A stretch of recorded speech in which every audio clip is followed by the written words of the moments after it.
কত ব্যথা কত ভাবে সয়েছ যে তুমি, তোমারই খুনে লাল তায়েফের ভূমি। ফেরেশতা এসে চায় ধ্বংসের হুকুম, লৌহ মাখা মুহাম্মদ প্রাণে ইতিহাস। হে আল্লাহ ক্ষমা করো এ তায়েফবাসী,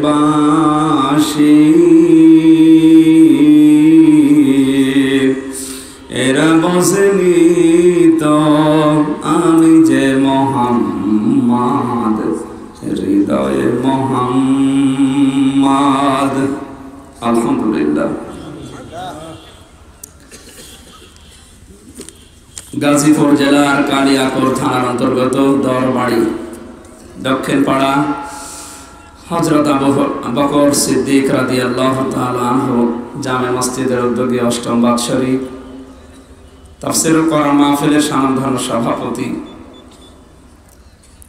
অত্র এলাকার সর্বজন শ্রদ্ধাভাজন ব্যক্তিত্ব আলহাজ মোহাম্মদ হাবিবুর রহমান দামাদ বারকাতুহুমুল আলিয়া, মাহফিলের প্রধান অতিথি শাইখুল মাশায়েখ, বিশিষ্ট রাজনীতিবিদ কালিয়াকৈর উপজেলা আওয়ামী লীগের সম্মানিত সাধারণ সম্পাদক জনাব মোহাম্মদ মোরাদ কবির।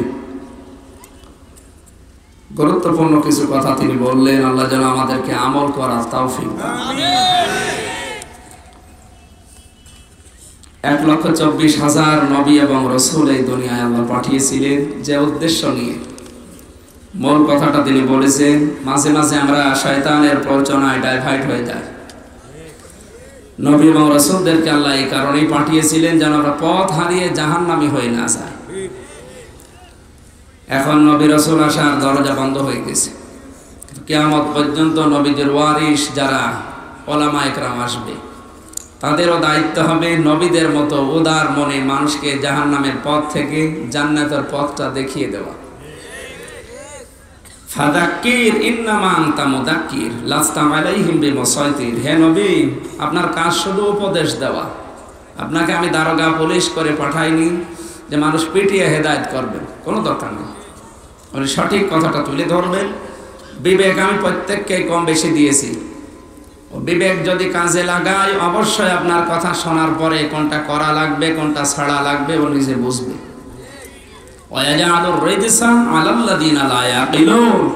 আর বিবেকটা যারা কাজে লাগাবে না, তাদের কমন সেন্স, তাদের আকল, তাদের জ্ঞান, আমার আল্লাহ নিজে তাদের উপরে ভুল বিষয় চাপিয়ে দেবে। সুতরাং আমরা নবী রাসূলদের মতো উদার হয়ে, নবী যেমন শুধু কোনো দলের জন্য কোনো এলাকার জন্য ছিলেন না, নবী ছিলেন প্রত্যেকের জন্য। বলিয়া আইয়ুহান্নাস ইন্নী রাসূলুল্লাহি ইলাইকুম জামিআ। হে নবী, আপনি দুনিয়ার মানুষকে বলেন আমি তোমাদের সকলের জন্য রাসূল হয়ে এসেছি। সুতরাং এই দেশে আমরা যারা আলেম আছি, আমাদেরকে আপনি নির্ধারিত কোনো দলের মনে করলে ভুল করবেন। আপনি যদি মনে করেন আমির হামজা আওয়ামী লীগের, বিএনপির, জাতীয় পার্টির, জামাত ইসলামের, না। কোরআনে কারীম যেমন জামাত ইসলাম শুধু বলতে পারে না যে আমার একা, আওয়ামী লীগ বলতে পারে না যে শুধু আমার একা, পারে। কোরআন যেহেতু উন্মুক্ত সবার জন্য, কোরআনের আলেম যারা হবে তারাও সবার জন্য উন্মুক্ত। ওই রকম দরদ সবার প্রতি থাকা লাগবে। আল্লাহ পাক বলেন, লাকাদ জাআকুম রাসূলুম মিন আনফুসিকুম আজিজুন আলাইহি মা আনিতুম হারিসুন আলাইকুম বিল মুমিনিনা রাউফুর রহিম। সূরা তাওবার 128 নম্বর আয়াত। আল্লাহ তাআলা বলেন, অবশ্যই আমি তোমাদের কাছে একজন রাসূল পাঠিয়েছি, তোমাদের ক্ষতি হয় এটা তার কাছে কষ্ট লাগে। সুতরাং এই দেশে মানুষ পদবাচ্চে যারা বিবেচিত, তারা যদি জাহান্নামের দিকে দৌড়ায়, আর আমি যদি আলেম দাবি করি, অবশ্যই আমার নায়েবে রাসূল হিসাবে নবীজির মতো কষ্ট লাগা লাগবে। তিনি তোমাদের প্রতি স্নেহশীল, দয়াময়। এখানে একটা শব্দ একটু জানা লাগবে, বিশেষ করে ইন্টারনেটে আজ কয়েকদিন আগে আল্লামা শব্দটা নিয়ে ভেজাল চলছে, খুব বাড়াবাড়ি চলছে যে মানুষের নামের আগে আল্লামা দেওয়া যাবে কিনা। কি আল্লামা শব্দটা আমার আল্লাহ কার বলেন? আল্লামা মানে মহাজ্ঞানী। আপনার বিবেকটা কি বলে বলেন তো, যে মহাজ্ঞানী এই শব্দটা শুধুমাত্র কার জন্য মানায়? পৃথিবীতে আর কারো জন্য আল্লামা শব্দ মানায়? কিন্তু আমাদের দেশে আল্লামা শাহ আহমদ শফি নেই, আল্লামা সাইদি, আল্লামা ইকবাল, এরকম বিভিন্ন নাম দেখা যায় না? আমরা সৌদি আরবে বড় বড় আলেমদের নামে আল্লামা পেয়েছি খুব অল্প, কিন্তু ওদের দেশে বেশিরভাগ ফাজিলাতুশ শায়েখ, মহতারাম এই শব্দগুলো লেখা থাকে। তাহলে আল্লামা শব্দটা শুধুমাত্র কি আল্লাহর জন্য নির্ধারিত, এইটা আপনাকে আগে জানা লাগবে। এটা ব্যাপক অর্থবোধক একটা শব্দ, ইবাদত যেমন ব্যাপক অর্থবোধক একটা শব্দ। আজকের আলোচনাটা ইনশাআল্লাহ আমরা ওইভাবে সাজিয়ে নেব কোরআন দিয়ে। পৃথিবীতে অনেক শব্দ এমন আছে, শব্দ একটা, অর্থ অনেকগুলো। কথা বুঝতেছেন? আল্লামা শব্দের অন্যতম অর্থ হচ্ছে বিজ্ঞ, প্রাজ্ঞ, অভিজ্ঞ। আল্লামা শব্দের আরেকটা অর্থ হচ্ছে সম্মানিত। এখানে কথা বলেন কে? বন্ধ করেন, বন্ধ করেন। আল্লামা শব্দটা শুধু আল্লাহর ক্ষেত্রে যখন ব্যবহার করবেন ওই সময় অর্থ হবে মহাজ্ঞানী, মহা সর্বজ্ঞানী, গণান্বিত যিনি, তাকে আল্লামা বলা হয়। তিনি শুধুমাত্র কে? কিন্তু আল্লাহ রাব্বুল আলামিনের অনেক নাম যেগুলো আল্লাহ নবীকে দিয়েছেন, যেমন এই আয়াত পড়লাম, এর ভেতরে 3টা নাম আছে, আজিজ, রাউফ, রহিম। এই নামগুলো কার বলেন? অথচ আল্লাহ নবীর গুণবাচক শব্দ হিসাবে এগুলো ব্যবহার করলেন। আজিজুন আলাইহি মা আনিতুম হারিসুন আলাইকুম বিল মুমিনিনা রাউফুর রহিম। তিনি তোমাদের ক্ষতি হয় কখনো এটা মেনে নেন না, তার কাছে কষ্ট লাগে। 2 নম্বরে তিনি তোমাদের প্রতি রাউফ মানে স্নেহশীল, রাউফ মানে স্নেহশীল। 2 নম্বরে রহিম মানে দয়ালু। তো এই গুণগুলো তো সরাসরি কার? নবীকে আল্লাহ এই গুণ দিয়েছেন। এই অর্থে নবীজি আল্লাহর মতো রহিম না। কথা বুঝতেছে? নবীজি আল্লাহর মতো রাউফ না, তার অর্থ ধরা লাগবে তার ক্ষেত্রে। সুতরাং এখানে আল্লামা শব্দটা মানুষের ক্ষেত্রেও ব্যবহার করা যায়, শুধুমাত্র বিজ্ঞ, প্রাজ্ঞ, অভিজ্ঞ, সম্মানিত এই সমস্ত অর্থে। আমার কথা হয়তো বোঝা গেছে, আপনি এ নিয়ে আর বাড়াবাড়ি না করলে ভালো হয়। সুতরাং সাধারণ কিছু মানুষ ওনারা না বোঝার কারণে উল্টাপাল্টা মন্তব্য অনেকেই করছে, এটা আপনি ঠিক করছেন না, এটা আগামীতে করবেন না। সুতরাং ওনার বক্তব্য 1 মিনিট যদিও কথা বলেছেন, তার ভেতরে মূল কথা ছিল আমরা জাহান্নামের পথে মাঝে মাঝে এই শয়তানের ধোঁকায় পড়ে চলে যেতে চাই, কারণ ও আমাদের প্রকাশ্য শত্রু। শয়তান আমাদের প্রকাশ্য শত্রু। এই আয়াতের শেষে এই শব্দটা ছিল, ইন্নাহু লাকুম আদুউম মুবিন। অবশ্যই তোমাদের জন্য শয়তান প্রকাশ্য দুশমন, শত্রু। অত দুশমনি করে আমাদেরকে তার জায়গা মতো নিয়ে যাওয়ার জন্য চেষ্টা চালিয়ে যাচ্ছে। সুতরাং কোনো আলেম যদি এলাকায় আসে, আপনি শুধু আজে বাজে নাম দিয়ে দলীয় সাইনবোর্ড টাঙিয়ে তাকে সীমাবদ্ধতা দিয়ে দেবেন না, তাহলে কোরআন দিন প্রচারে বাধাগ্রস্ত হবে। কোরআন এবং হাদিস এবং নবীজি যেমন সবার জন্য, এই দেশে যারা মুসলিম দাবি করে সবার জন্য নবীর দয়া ছিল, মানে আমরা যদি আলেম নবীর উত্তরাধিকারী দাবি করি, আমার কাছেও সবাই সমান হওয়া লাগবে। আল্লাহ যেন ওই রকম মন নিয়ে কোরআনের কথাগুলো উপস্থাপন করার তৌফিক দান করে। আর আপনি যদি একটা সাইনবোর্ড আমারে লাগিয়ে দেন যে হুজুর বিএনপির লোক, এখানে অন্যান্য মতাদর্শের যারা আছে বলবে ও বিএনপির লোক যারা আছে তারা শুনুক, আমরা চলে যাই। কথা বুঝতেছে? এই জন্যে না, কোনো সাইনবোর্ড আমার গায়ে লাগানোর দরকার নেই, আর আমার কোনো সাইনবোর্ড গায়ে নেই। কোরআনের কথা প্রচার করার জন্য বাস্তব কিছু কথা উঠে আসে, ওই সময় কিছু মানুষ মনে করে যে হুজুর মনে হয় এই দলের, না, এটা মনে করার কোনো কারণ নেই। মাহফিলের প্রধান অতিথিকে যে দায়িত্ব আল্লাহ তার মাথার উপরে দিয়েছেন জনগণের, এ দায়িত্ব সুচারুরূপে পালন করার তৌফিক দেন। বিশেষ অতিথি আমি যতগুলো মানুষের নাম দেখছি, এ যদি একটা একটা করে বলি আর দোয়া করি, তাও তো আমার মনে হয় 15 মিনিট লাগবে। একবারে দোয়া করে দিলাম, ওয়ারাফা'না লাকা যিকরাক। অনেকগুলো মানুষ তো, একটু জোরে বলো। ঠিক আছে। এই মাহফিলটা বাস্তবায়নের জন্য যারা শ্রম দিয়েছেন, বিশেষ করে যে আমার আগে যারা কথা বলছিলেন, আল্লাহ রাব্বুল আলামিনের গোলামদের শ্রেষ্ঠ সাধনা দ্বীনের জন্য, কোরআনের জন্য যেন কবুল করেন। মঞ্চে বসা ওলামায়ে কেরাম, সামনে বসা মুসলমান ভাইরা, পর্দার আড়ালের সম্মানিতা মা এবং বোনেরা, প্রশাসনের ভাইরা, প্রাণপ্রিয় গাজীপুরবাসী, ধর্মমত নির্বিশেষে কোরআনের অনুষ্ঠানে যারা এসেছেন ইবাদত মনে করে খুশি হয়ে বলেন আলহামদুলিল্লাহ। আসলে আমরা খুশি না বেজার? কারণ পৃথিবীতে খুশি হওয়ার বিষয় তো এটা। আপনি খুশি হবেন কি নিয়ে? যেগুলো নিয়ে খুশি হচ্ছেন ওগুলো খুশি হওয়ার কারণ না, ওগুলো আজ আছে কাল নেই। পৃথিবীতে একটা বিষয়ের নাম বলেন যেটা চিরস্থায়ী নেই, এমনকি ক্ষমতাও চিরস্থায়ী না।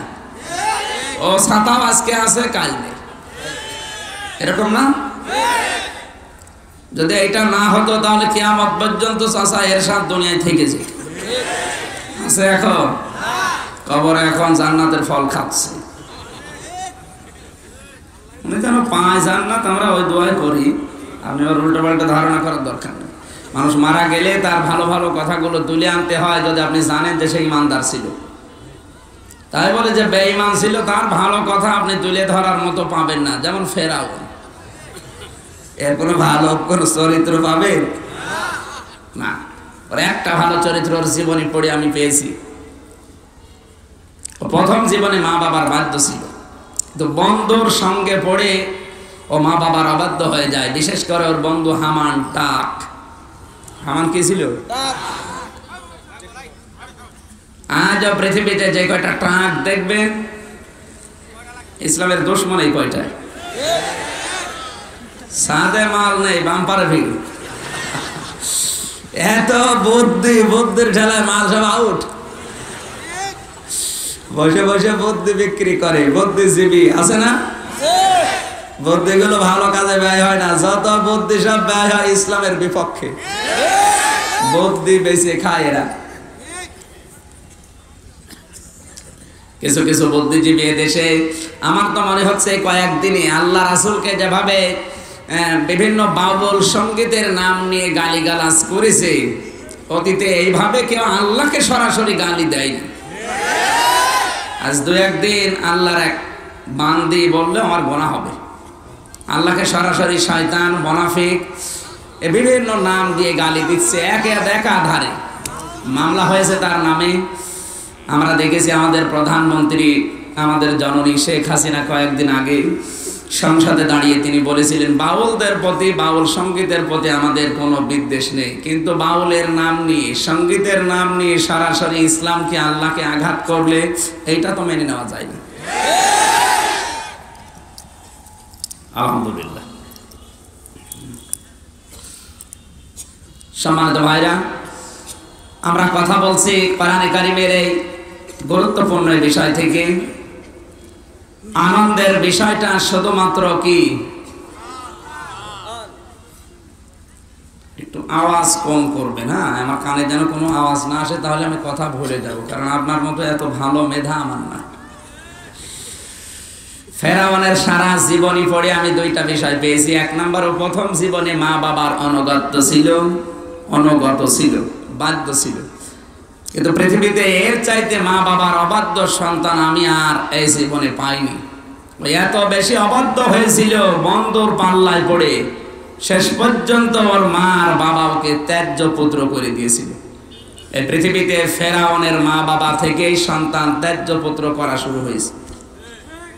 কিয়ামত পর্যন্ত যত সন্তান ত্যায্য পুত্র হবে দুনিয়ায় মা বাবার অবাধ্য হওয়ার কারণে, এর একটা একটা করে গণা সব ফেরাউনের আমলনামায় জমা হবে।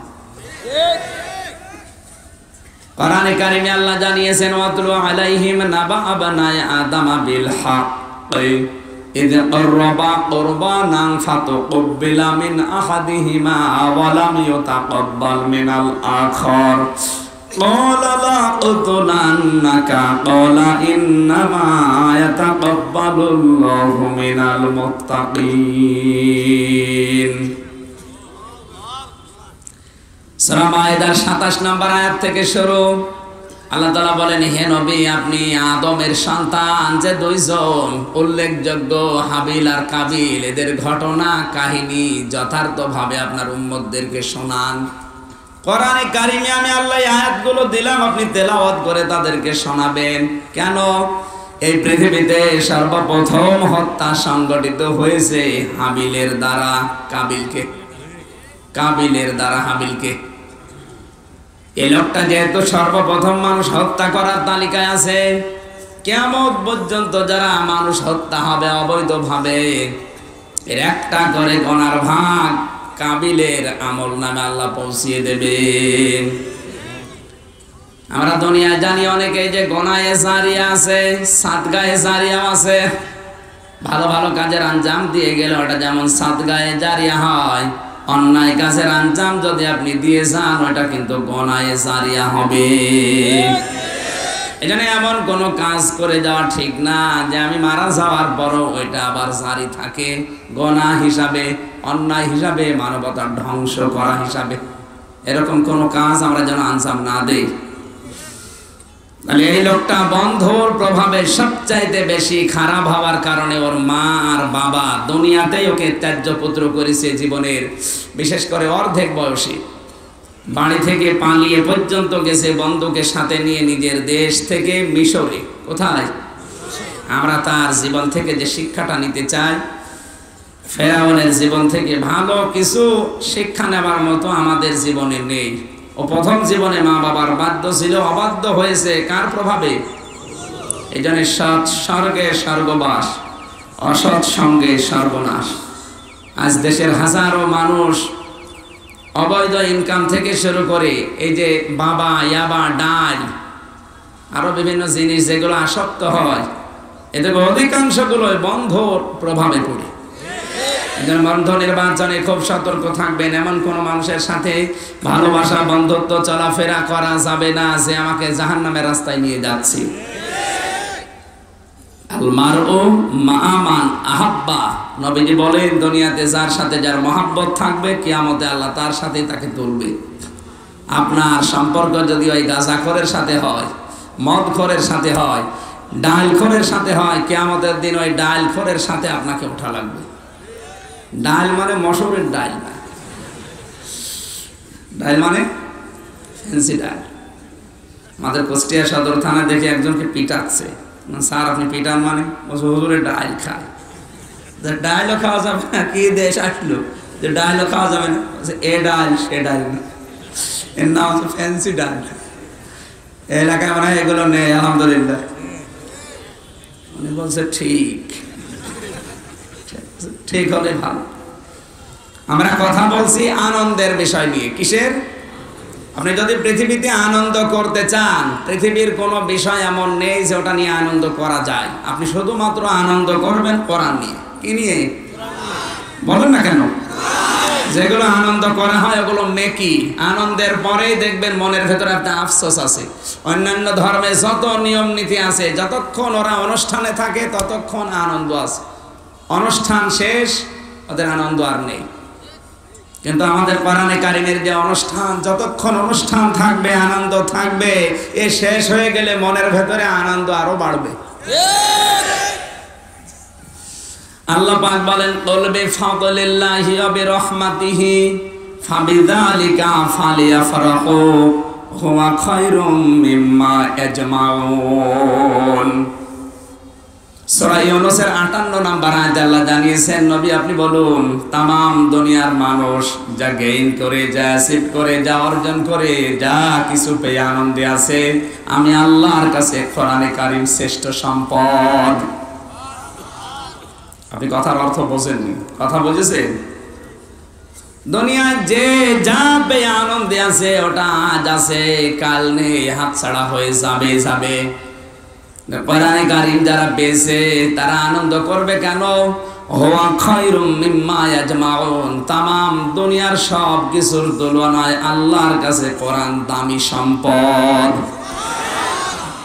আজ অনেকে আমরা দেখতে পাচ্ছি সুদ খেয়ে আনন্দ করে না। এলাকায় সুদ নেই, এলাকায় সুদের সিস্টেম কি আমি জানি না। আমাদের কুষ্টিয়ার নিয়ম হচ্ছে টাকা ছেড়ে রাখে, টাকা আসে। এলাকায় আছে? কারা খান হাত তোলেন তো। না, আপনি মিথ্যা কথা বলবেন না ভাই, এটা তাফসীর মাহফিল। যদি থাকেন আপনাকে আমি দেখবো যে আপনার চেহারা কেমন, দেখে হাত তোলেন তো। আলহামদুলিল্লাহ, যাক ভালো। গাজীপুর কালকে কিন্তু মডেল হয়ে যাবে। কোরআনে কারীম জানিয়েছে, ইয়া আইয়ুহাল্লাযীনা আমানুত্তাকুল্লাহা ওয়া দারু মা বাকিয়া মিনার রিবা ইন কুনতুম মুমিনিন। সূরা বাকারার 278 নম্বর আয়াতে আছে, আল্লাহ তাআলা বলেন, ওহে যারা ঈমানের দাবি করো, যদি মুমিন দাবি করো যে আমি মুমিন, অবশ্যই তোমাকে সুদের যে বকেয়া আছে, টাকা পয়সা আছে, ওগুলো সব এই মুহূর্তে ছেড়ে দেওয়া লাগবে। যদিও আপনার মনে হচ্ছে যে এত টাকা ছেড়ে রাখলাম, 1 তারিখ আসলে আমি এগুলো পাবো, আরে কি বলে, মাহফিলে না আসায় ভালো ছিল নাকি? ঠিক। এই জন্য আল্লাহ পরের আয়াতে দিয়েছেন, ফাইল্লাম তাফআলু ফাআযানু বিহারবিম মিনাল্লাহি ওয়া রাসূলি। আমার এই বক্তব্য শোনার পর কেউ যদি সুদের বকেয়া টাকা অর্থ ছেড়ে না দেয়, সেজন্য আমি আল্লাহ এবং আমার রাসূলের সাথে যুদ্ধ করার জন্য দাঁড়িয়ে যাই। এখন আপনি এতদিন জানতেন না যে এত বড় জঘন্য কাজ এটা। আল্লাহর সাথে রাসূলের সাথে যুদ্ধের ময়দানে অবস্থান নেওয়া। আল্লাহ রাসূল একদিকে, সুদখোর একদিকে। পারবে? বলেন, এত বড় কঠিন কথা কেন দিলেন? নবীজি বলেন, সুদের সর্বনিম্ন যে গুনাহটা, এটা মায়ের সাথে নিজে জিনা করা। অথচ আমি যতটুকু বুঝেছি, এই দেশে দেদার সেটা অনেকে চালিয়ে যাচ্ছে। বিশেষ করে ব্যাংকে টাকা রেখে যারা সুদ খায়, এলাকায় যারা জমি জায়গা চাষ করেন, এভাবে অনেকে সুদের সাথে জড়িয়ে পড়েছে। আমি 1 বিঘা জমি এনারে দিলাম, 1 লক্ষ টাকা এনার কাছ থেকে নিয়ে নিলাম। যতদিন পর্যন্ত আমি চাষ করে খাবো, ওনারে টাকা ফেরত দেওয়া লাগবে না। 2 বছর, 5 বছর, 8 বছর, 10 বছর যদি চাষ করি, 10 বছর পরে যখন টাকা ফেরত নেবে, জমি ফেরত পেয়ে যাবে। এই সিস্টেম আছে। এর নাম কি? Court agreement. কোর্ট যাই বলেন, বুঝলেই হবে। এই সিস্টেম পালন করা আর মায়ের সাথে জেনা করা এক। কারা করছেন একটু দেখি, আপনি হাত তোলেন তো ভাই। এই এলাকায় ওয়াজ দিয়েছেন কেন ভাই? এত সব আল্লাহর ওলি বসে আছে। এই এলাকায় মনে হচ্ছে এসব কিছুই নেই, নাকি আমি একটু বেশি বলে ফেলছি না? এসব আয়াত বাদ দিয়ে দেই। আছে আমাদের কয়জন মানুষ এখানে নাই? 50,000 মানুষ হবে। এই জন্য আপনার লজ্জা করে। আর কিয়ামতে কোটি কোটি মানুষ থাকবে, আপনার এখানে লেখা থাকবে সুদখোর, অথবা মায়ের সাথে জেনা করেছেন, এটা এখানে লিখে দেবে আল্লাহ। এই মুহূর্তে আপনি যদি এটা ছেড়ে দিতে না পারেন, তাহলে আপনার নামাজ পড়ার, রোজা রাখার, বউ পর্দা করার কোনো দরকার নেই। মতো ছেড়ে দেবেন, অন্তত মানুষ যেন শান্তি পায়। আপনি বেকার পর্দা করে কি করবেন? সুদ যদি ছাড়তে না পারেন, আপনার মায়ের সাথে জেনা করার গুনাহ হচ্ছে, আর আপনি বউ 3-4 পল্ল পর্দা দিয়ে বিশাল বুজুর্গ। কিসের বুজুর্গ আপনি? এখন এই সিস্টেমটা তো দুনিয়ায় থাকলে, বেঁচে থাকলে কাজ করা লাগবে। আমরা কিভাবে জায়েজ করতে পারি? এই কোর্ট বন্ধক বলেন, আরে কি বললেন যেন, এগ্রিমেন্ট নাকি জানো, এটা পদ্ধতি হচ্ছে 2টা। যতদিন পর্যন্ত আমি চাষ করে খাবো ওনার জমি, ততদিন আমাকে সরকারের যে খাজনা, ওইটা আমার দেওয়া লাগবে। আমি চাষ করে খাচ্ছি, প্রতি বছরে 67 টাকা করে সরকারকে দেওয়া লাগে। কত? আপনি কি ময়দানে আছেন? দ্বিতীয় নাম্বার, যখন উনি জমির টাকা ফেরত নেবে 2 বছর 5 বছর 10 বছর পরে হোক, কমপক্ষে 1,18,000 থেকে 20,000 টাকা কম নেওয়া লাগবে, যেন জুলুম হয়ে না যায়। এই দুইটা সিস্টেম যদি আপনি যার কাছ থেকে নিয়েছেন জমি উনি পালন করে, তাহলে জায়েজ হয়ে যাবে। আর যদি না করে এরকম জমি ছেড়ে দেওয়া লাগবে, আপনি দরকার ভিক্ষা করে খাবেন না, সুদ আমি খেতে দেব না, তাহলে আপনার এখানে আর ওয়াজ শোনার দরকার নেই। দ্বিতীয় নম্বরে হচ্ছে, আমি 1 লক্ষ টাকা, আমি 10,000 টাকা ওনার কাছে নিলাম, 1 বিঘা জমি ওনারে দিলাম, প্রতি বছরে বছরে আমাদের 10,000 টাকা দেবে, 1 বিঘা করে জমি চাষ করে খাবে, এটা জায়েজ আছে। কারণ 1 বিঘা জমিতে 10,000 টাকা কামাই করা কোনো ব্যাপার না, কথা বুঝতেছেন? তৃতীয় নাম্বার, 10,000 টাকা ওনার কাছে নিলাম, উনি জমি চাষ করে খাবে, ওই টাকা আর ফেরত দেওয়া লাগবে না, খেয়ে দিয়ে এসো। ইসলামের যে দুইটা পরে বললাম, এই দুইটা আসল, এই দুইটা মানুষ মানে না, ওই প্রথমটা মানতে চায়। ইসলামী অর্থনীতিতে ব্যাংকিং ব্যবস্থা আছে, মশারাকা, মদারাবা, মোরাবাহা, এগুলো আবার এক একটা 3 প্রকার, 6 প্রকার, 9 প্রকার করে আছে। আমরা অর্থনীতির উপরে যদি আলোচনা করতে পারতাম, আপনাকে ক্লিয়ার কনসেপ্ট দিতে পারতাম যে আজ বাংলাদেশে যে ব্যাংক হোক, সে ইসলামে বলেন সোনালী, রূপালী, চৈতালি, যাই বলেন, এই ব্যাংক যদি আপনি ব্যবসা করে খেতে চান, পদ্ধতি 3টা। কয়টা? 3টা। কথা বুঝতেছেন? 1 নম্বরে মশারাকা। মশারাকা শব্দের শাব্দিক অর্থ শিরিক করা, পার্টনারশিপ করা। আপনার টাকা যদি ব্যাংক নিয়ে ব্যবসা করে খায়, আমি 5 লাখ টাকা দিলাম, মরাদ ভাই দিয়েছে 10 লাখ, দুইজনের টাকা এক জায়গায় করে আমরা ব্যবসা আরম্ভ করলাম, ওই ব্যবসা করা লাগবে যেটায় লাভ এবং লসের সম্ভাবনা আছে। ওই ব্যবসা করা যাবে না যে ব্যবসায় কোনো লস নেই, শুধু লাভ। এরকম ব্যবসাও দেশে আছে, আমি নাম নাই নিলাম। 2 নম্বর, এমন হালাল ব্যবসা করা লাগবে যেটা মানুষের উপকার হয় শরীরের জন্য এবং রুচিশীল। এমন ব্যবসা করা যাবে না যেটা হারাম এবং মানুষের মানব দেহের ক্ষতি হয়। কথা বুঝতেছেন? মানব দেহের ক্ষতি হয় এরকম ব্যবসা দেশে নেই? আছে। কিসের? ফরমালিন। এই যে ফরমালিন দেয় বিভিন্ন খাবারে, ফলে। এরপরে ফরমালিন দিয়ে যদি আপনি কোনো বিষ মিশিয়ে, এরকম কিছু ঔষধ মিশিয়ে ফলটা বিষাক্ত করে বাজারে বিক্রি করেন, ওটা খেয়ে যার লাঞ্চ নষ্ট হবে, কিডনি নষ্ট হবে, পেট নষ্ট হবে, অসুখ হবে, যত টাকা ওর পেছনে খরচ হবে ওই রোগকে প্রতিরোধ করার জন্যে, আপনি কিন্তু মানুষ হত্যা করার তালিকায় পড়ে যাবেন।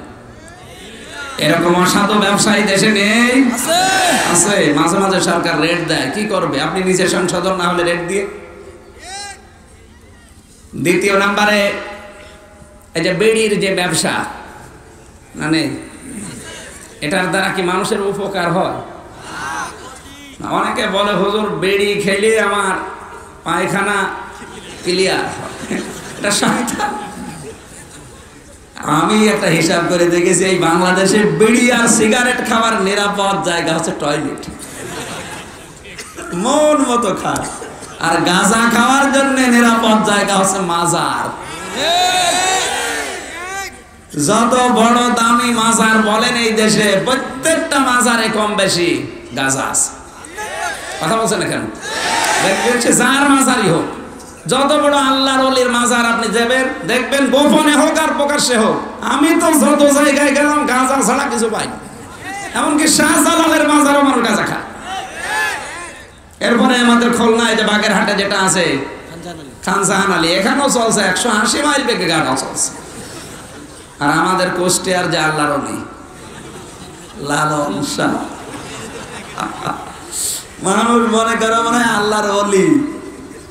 আমার তো মনে হয় সারা বাংলাদেশ মিলে আপনি যতটুকু গাঁজা না পাবেন, ওর মাঝারে মন গাঁজা পাওয়া যায়।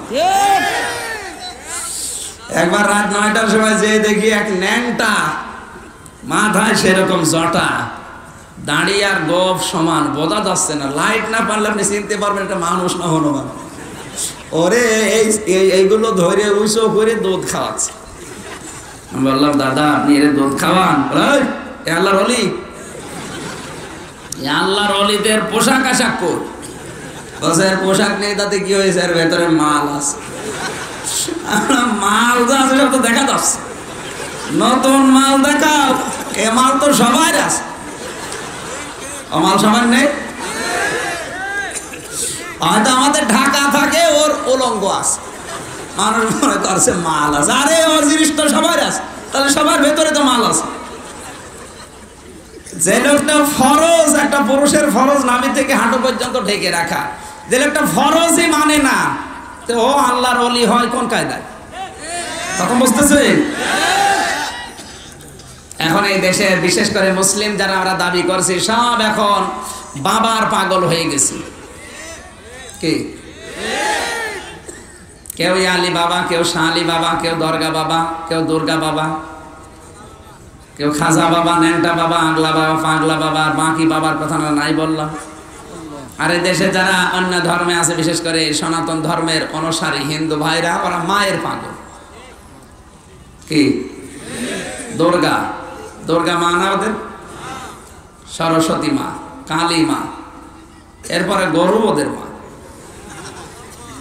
সব ওদের মা। ওরা মায়ের পাগল আর আমরা বাবার পাগল। অথচ আসল বাবার পাগল আমরা হতে পারিনি। আসল যে বাবা, তার নাম কি? যেটা আপনাকে জন্ম দিয়েছে ওইটা। দুনিয়ায় যদি কেউ টাকা পয়সা উপায় করে, ও খরচ করবে কোথায়? আল্লাহ কিন্তু এই বাবার নামটা দিয়েছেন, যেটা আপনাকে জন্ম দিয়ে দুনিয়ার মুখ দেখিয়েছে। ওই লোকটা যদি আপনার মায়ের বিছানায় না আছে, তো আপনি আবুল কাশেম আসতেন না। কথা বলছেন না কেন? তাহলে আপনি খরচ করতে হলে প্রথমে খরচ করা লাগবে যে আপনাকে দুনিয়ার মুখ দেখিয়েছে, এই লোকটার জন্য। এটা মনে হয় আমি বানালাম, বানিয়েছি? ১৫০০ বছর আগে আমার আল্লাহ নিজে দলিল দিয়েছেন। ইয়াসালুনাকা মাযা ইউনফিকুন কুল মা আনফাকতুম মিন খায়রিন ফালিল ওয়ালিদাইনি ওয়াল আকরাবিন ইলা আখিরি আয়াত। সূরা বাকারা ২ নম্বর পারা ১২ নম্বর পৃষ্ঠা ১৩ নম্বর লাইনে ২১৫ নম্বর আয়াতের প্রথম অংশে আছে। তাফসিরে ফি জিলালিল কোরআনে সাজ্জাদ কুতুব রাহমাতুল্লাহ আলাইহি লিখেছেন। আপনারা বুঝতেছেন?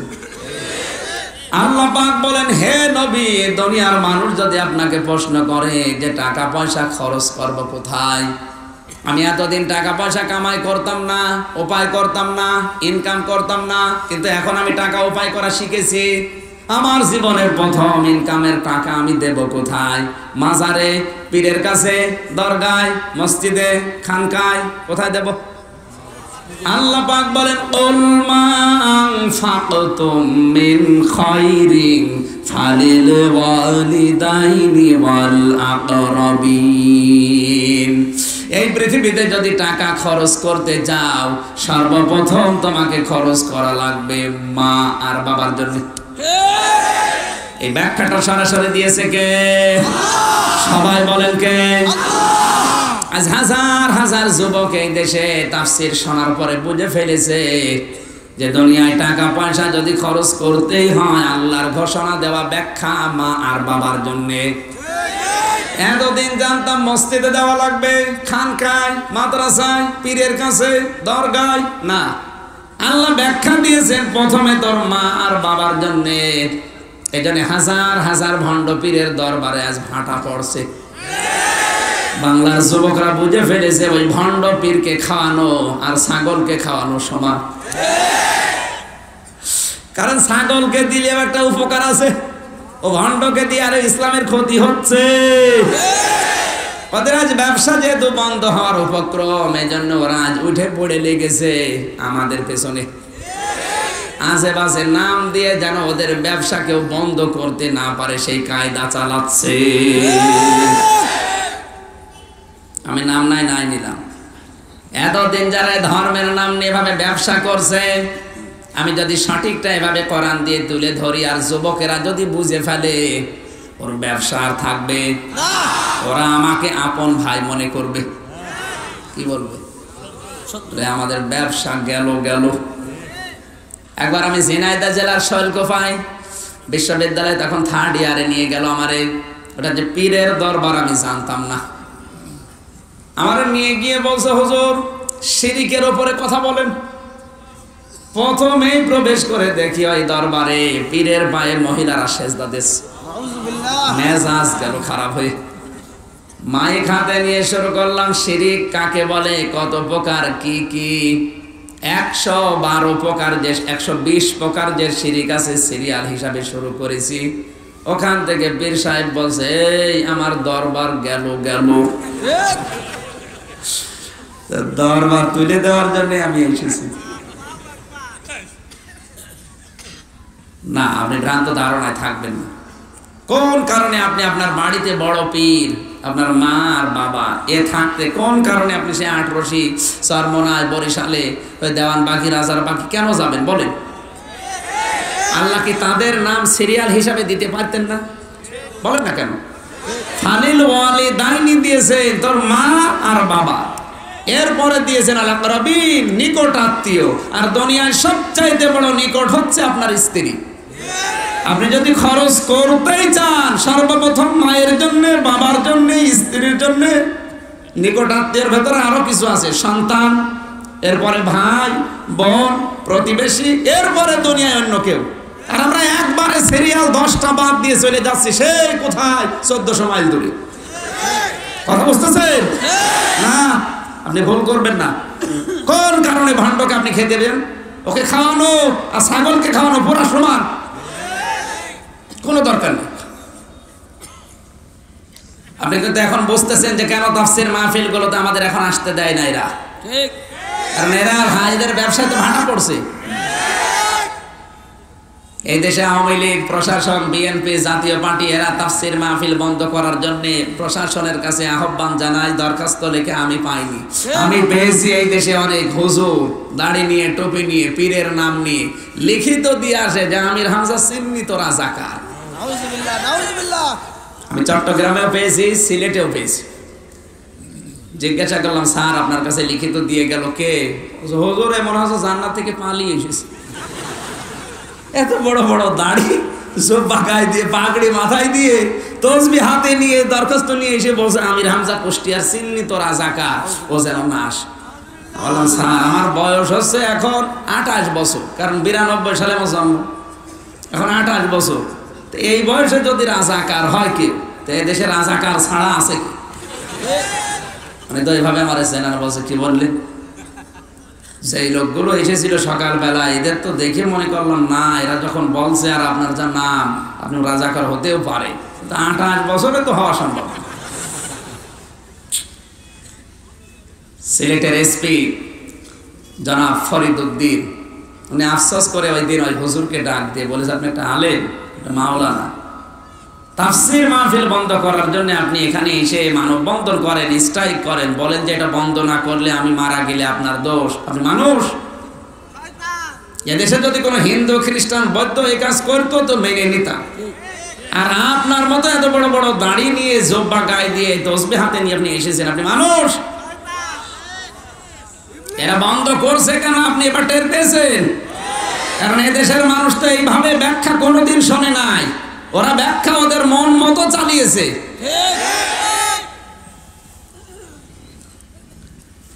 এই জন্য আমার ব্যাখ্যা দেওয়ার যে বিষয় ছিল, আপনি খরচ যদি করতে চান প্রথমে মায়ের জন্য, বাবার জন্য, স্ত্রীর জন্য, সন্তানের জন্য, ভাইয়ের জন্য, বোনের জন্য, প্রতিবেশীর জন্য, এরপরে দুনিয়ার অন্য কোনো জায়গায় সিরিয়াল দিয়েছেন সরাসরি কে?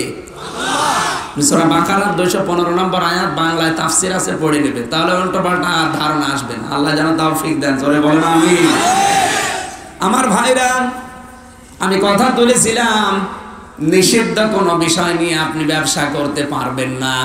মুশারাকার ব্যাখ্যা হচ্ছে জায়েজ কোনো বিষয় পার্টনারশিপ করে, কোনো ব্যাংকের সাথে করেন, কোনো প্রতিষ্ঠানের সাথে করেন, কোনো ব্যক্তির সাথে করেন, কোনো অসুবিধা নেই। কথা বুঝতেছেন? আপনি যদি এই ব্যবসা সোনালী ব্যাংকের সাথে করেন অসুবিধা নেই, রূপালী ব্যাংকের সাথে করেন অসুবিধা নেই, কিন্তু করা লাগবে জায়েজ ব্যবসা, হালাল এবং লাভ এবং লসের সম্ভাবনা আছে এরকম ব্যবসা। এটা যদি কেউ করে আপনি করবেন, সেই ইসলামী হোক আর চৈতালি হোক। এবার এই ব্যবসা করার নিয়ম হচ্ছে, আমি যদি ব্যবসা করতে যে লাভ হয় আমার 5 ভাগ 100 ভাগের, আর মরাদ ভাগ 10 ভাগ, কারণ ওনার 10 লাখ টাকা আর আমার 5 লাখ। যদি লস হয় আমার 5 ভাগ, ওনার 10 ভাগ। এই হিসাবে যদি কেউ ব্যবসা করেন এটা জায়েজ হবে। এর নাম মুশারাকা। নাম কি? মুশারাকা। 2 নম্বরে মুদারাবা। মুদারাবা কাকে বলে? আমি টাকা দিলাম, আরে ভাই শ্রম দিল, ওনার যোগ্যতা আছে ব্যবসা করার, উনি ব্যবসা ভালো বোঝে, কিন্তু ওনার টাকা নেই, সুতরাং আমি টাকা দেব, উনি শ্রম দেবে, টাকায় টাকা বাড়বে আমার, আর ওনার শ্রমের একটা নির্ধারিত মূল্য থাকবে। যদি ব্যবসায় লস হয়, আমার তো টাকা লস আর ওনার শ্রম লস। কথা বুঝতেছে? এজন্য ইসলামী ব্যাংক বা অন্যান্য ব্যাংকে আমরা যারা এই ব্যবসাটা করি, ওনারা কি করে, টাকা পয়সা নিয়ে হয়তো আপনাকে বলে দিল যে আপনি গাজীপুর বাজার থেকে 20 লাখ টাকার মাল কিনে আমাদের ব্যাংকে জমা দেন, আমরা স্লিপ দিলেই টাকা দিয়ে দেব। না, এটা ঠিক না। ব্যাংকের কোনো মানুষ সরাসরি যাওয়া লাগবে বাজারে, যিনি কিনতে চায় তাকে সরাসরি আপনি বাজার থেকে কিনে সরাসরি টাকা দোকানদারকে দেওয়া লাগবে। এটা অন্যান্য ব্যাংকে আমরা পাই না। ইসলামী ব্যাংকে আছে, তারপরও 100% এখন আর নেই। সরাসরি এটা যাওয়া লাগবে ব্যাংক কর্তৃপক্ষ, যে টাকা দিয়ে কিনে ওই টাকা আপনি ওই যার কাছ থেকে কিনলেন ওকে দেওয়া লাগবে। ওই স্লিপ 20,000 টাকার মাল কিনে 50,000 টাকা এসে ধরিয়ে দেবে, আপনি টাকা দিয়ে দেবেন না, জায়েজ হবে না। কথা বুঝতেছেন? 3 নম্বরে মুরাবাহা। মুশারাকা, মুদারাবার, মুরাবাহা বা 6 প্রকার। মুরাবাহার নিয়ম হচ্ছে, আমি 1 লক্ষ টাকা দিয়ে একটা মোটরসাইকেল কিনলাম বা ফ্রিজ কিনলাম, আমি এনার কাছে বেচে দিলাম 1,20,000 টাকায়। ওনার টাকাও ছিল না, ফ্রিজও ছিল না, 5 মাস 10 মাস 2 বছর সময় দিলাম, এই ভেতরে উনি টাকাগুলো আস্তে আস্তে আমারে দিয়ে দেবে। আমার হচ্ছে 1,20,000 লাভ, আর ওনার টাকাও নেই, ফ্রিজও নেই, যে 2 বছর সময় পেয়ে গেল, মাঝখানে আস্তে আস্তে টাকাটা দিয়ে একটা ফ্রিজের মালিক হয়ে গেল। এই নিয়ম যদি কোনো ব্যাংক, কোনো প্রতিষ্ঠান, কোনো পরিবার, কেউ কোনো ব্যক্তি করে, কোনো অসুবিধা নেই। আমার মনে হয় কথা বোঝা গেছে। তাহলে সুদ ছাড়াও দুনিয়ায় বেশি থাকা যায়, সে নিয়ম তো আমরা হাঁটি না।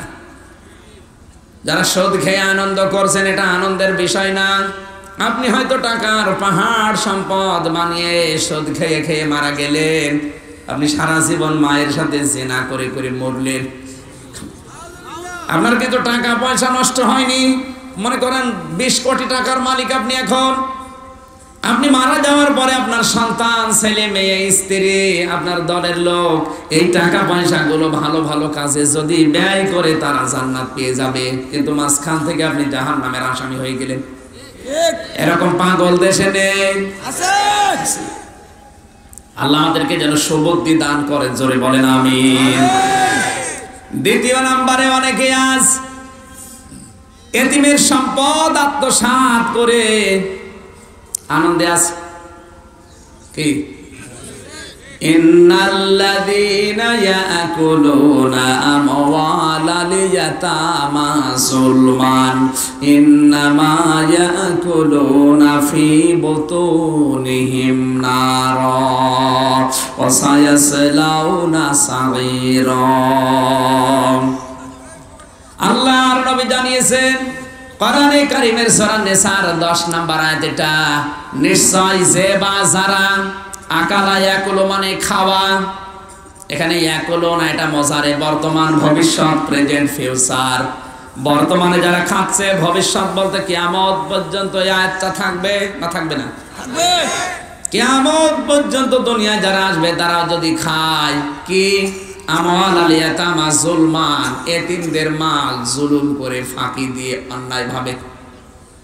ইন্নামা ইয়াকুলুনা ফি বুতুনিহিম নারা, ওরা যেন পেটের ভেতরে জাহান্নামের আগুন প্রবেশ করায়। নাউযুবিল্লাহ। গাজীপুরবাসী কত ভয়ঙ্কর শব্দ আল্লাহ দিয়েছেন, খেয়াল করেন। ইন্নামা ইয়াকুলুনা ফি বুতুনিহিম নারা, এতিমের সম্পদ আত্মসাৎ করে আপনি বড় বাজারের বড় মাছ কিনে মনে করছেন খুব আরামে খায়, না, এটা আল্লাহর ভাষায় পুরা জাহান্নামের আগুন। আমার তো মনে হচ্ছে এই হিসাবে এদেশে আগুন খাওয়া মানুষ এখন আছে। এখানে এতিম মানে শুধুমাত্র মা বাবা নেই এরাই না, এতিমের অনেকগুলো অর্থ হয়। কথা বুঝতেছেন? এতিম মানে মা বাবা নেই, এটা তো এতিম অবশ্যই। আপনি যে দায়িত্বে আছেন, আপনার নিচে যারা আপনার আন্ডারে কাজ করে এরা কিন্তু আপনার কাছে এতিম। এদের কোনো অধিকার যদি আপনি নষ্ট করেন, এদের যা দেওয়ার দরকার ছিল ওগুলো না দিয়ে মাঝখান থেকে আস্তে আস্তে কেটে কেটে কিছু বাদ দিয়ে নিজের কাছে রাখেন, ওটা এতিমের সম্পদ আর আগুন খাওয়া এক সমান। আজ এই দেশের অনেক দায়িত্বশীল, তাকে যে দায়িত্ব সরকার দিয়েছে ওটা পালন না করে মাঝে মাঝে কিছু কেটে কেটে বাদ দিয়ে দিয়ে ওটা পাহাড় জমায়। কথা বলে না কেন? আর এই চোরগুলো কিন্তু অভাবের চোর না, এরা স্বভাবের চোর।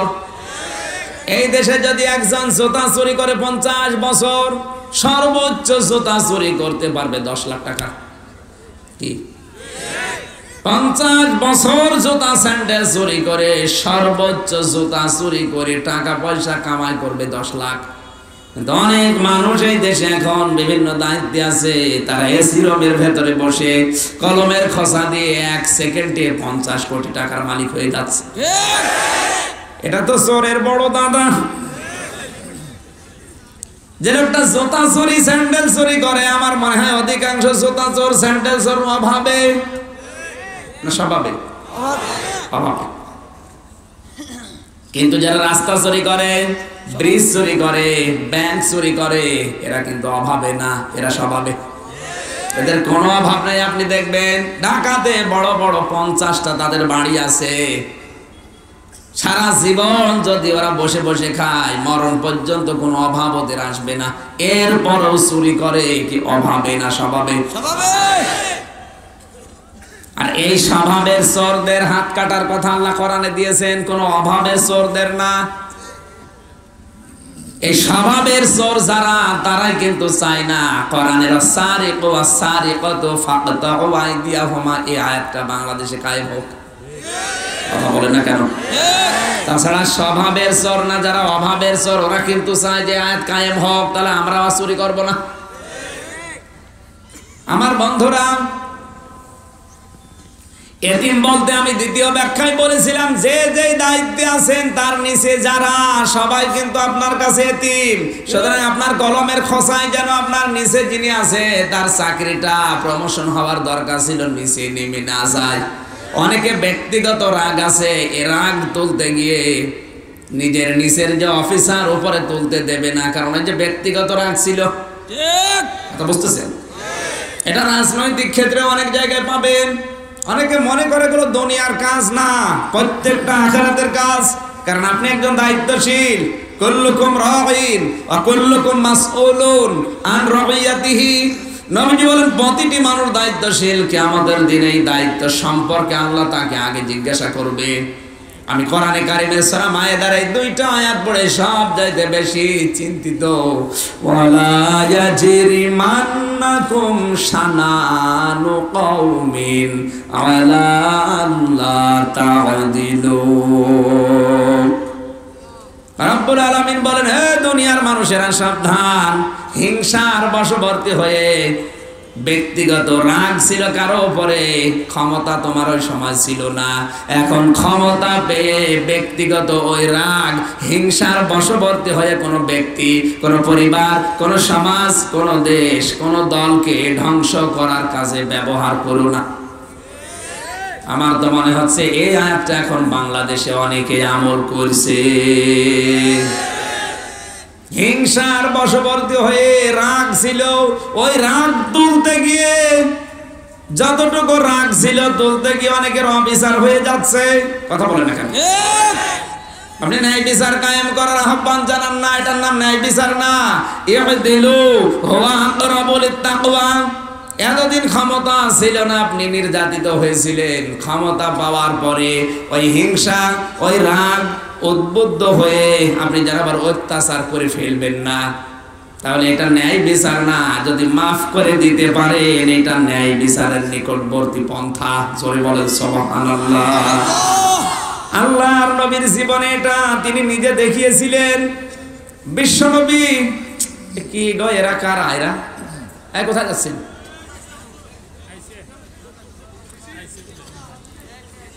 মাঝখানে বসেন কেন? আপনি যদি 1 ঘন্টা 1.5 ঘন্টা বসতে না পারেন, যান যান, চলে যান। বারবার উঠাউঠি করে মোনাজাত করে দেবো?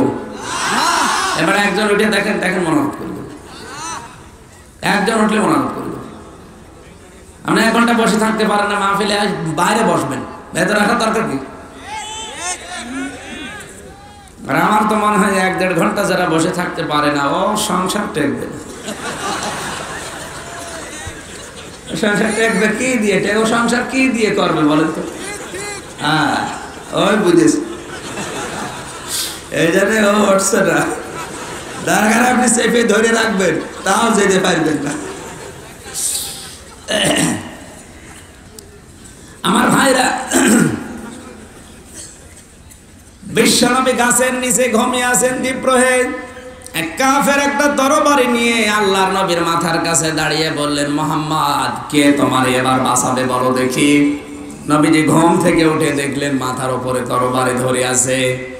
তার সহসা স্বভাব অনুযায়ী মুখ দিয়ে বের হয়ে গেল, মহান আল্লাহ আমাকে বাঁচাবে।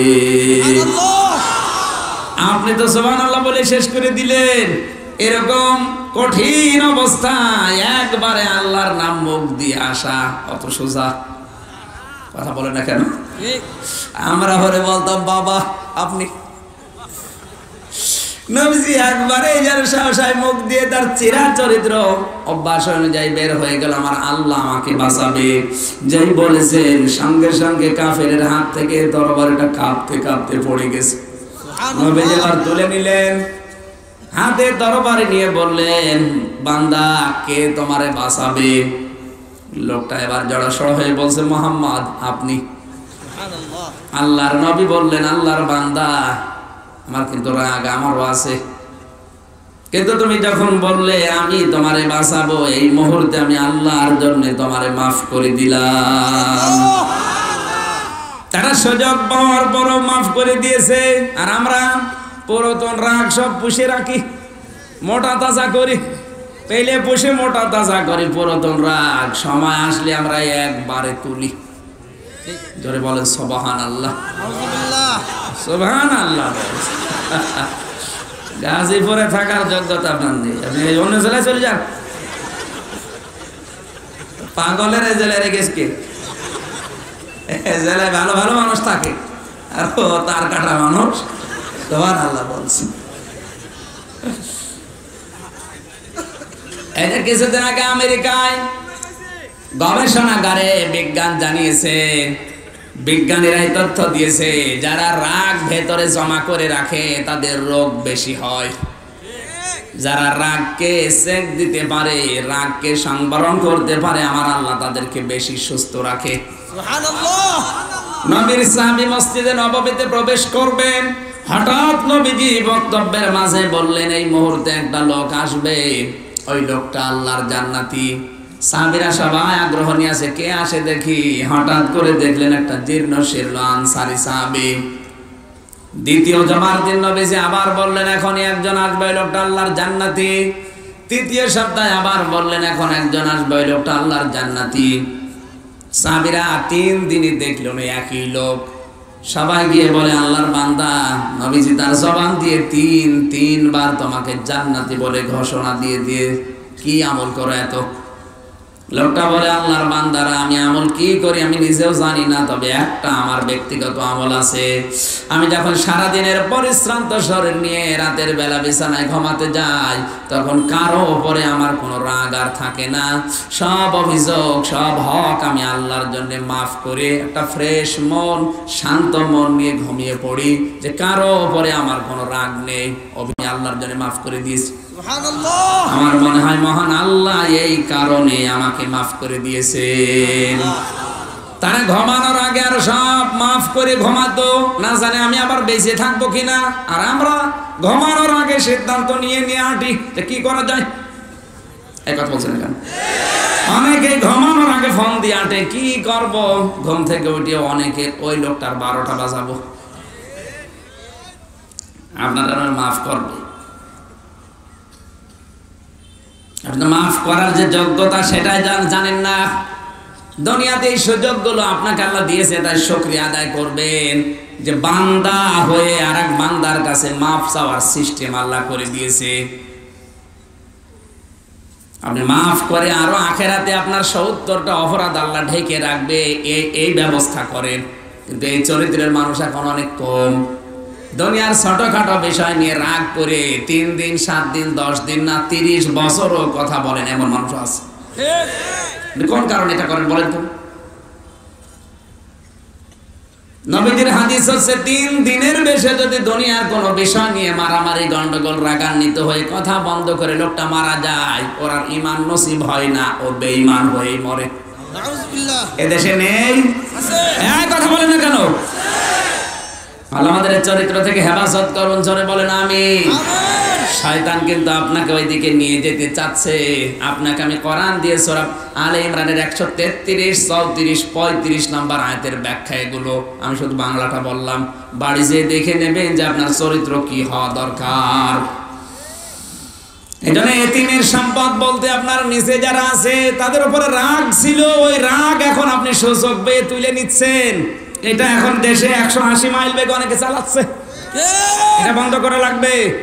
আপনার রাগ ছিল তাতে কি আছে, হিংসার বশবর্ধ অত্যাচার করবেন না, তাহলে আল্লাহ আপনার নিজে ৭০টা অপরাধের বিচার করবে। আপনি তো একটা করছে, ৭০টা বিচারের সম্মুখীন হওয়া লাগবে। আপনাকে আল্লাহ সুযোগ দিয়েছে যে এই ব্যবস্থা করে দিলাম, ওরা একটা একটা করে মাফ করে দে, তোর ৭০টা গুনাহ আমি আল্লাহ ঢেকে দেব। সুবহানাল্লাহ, সুবহানাল্লাহ বলতে পারেন নাই? এইটা ন্যায় বিচারের নিকটতম পন্থা। আমরা অনেকে ন্যায় বিচার কায়েম করব বলে চিল্লায়, আরে এটাই তো ন্যায় বিচার। সুযোগ থাকার পরও আমি মাফ করে দিয়েছি। সুবহানাল্লাহ বলতে পারেন নাই? ইয়াদিলু হুয়া আকরাবু লিত্তাকওয়া। ন্যায় বিচার কায়েম করো, এইটাই তাকওয়ার নিকটতম পন্থা। এই পন্থা অবলম্বন না করে আরো পুরাতন রাগ আমরা তুলতে গিয়ে অবিচার করে ফেলি অনেক সময়। এই আয়াতটা যখনই পড়ি আমার কেমন যেন বাংলাদেশ সম্পর্কে একটা ধারণা আসে যে এই দেশে এই আয়াতটা 100% চলছে, নাকি গাজীপুরে শুরু হয়নি। কিচ্ছু জানে না, ঘরে ঘুমিয়ে আস, আন্দাজে ওর নামে 10টা মামলা দিয়েছ। কি গো, তুই গাড়ি পুড়িয়েছিস, আগুন লাগিয়েছিস, অথচ কিচ্ছু জানে না। আপনার ব্যক্তিগত রাগ ছিল, আপনি তুলে নিলেন, ও লোকটা জেলে গেল, 1 বছর জেল খেটে বাড়ি আসলো, আপনি তো আরামে আছেন, কিন্তু ওর পরিবার দেখবে কে? মানে একটু বেশি বলে ফেললাম। এই জেলায় হয়তো এগুলো এখনো শুরু হয়নি, এগুলো কুষ্টিয়ায় চলছে। আপনার বিবেকের উপরে কি কুকুরে প্রসাব করিস? বিবেক নাড়া দেয় না কোন কারণে?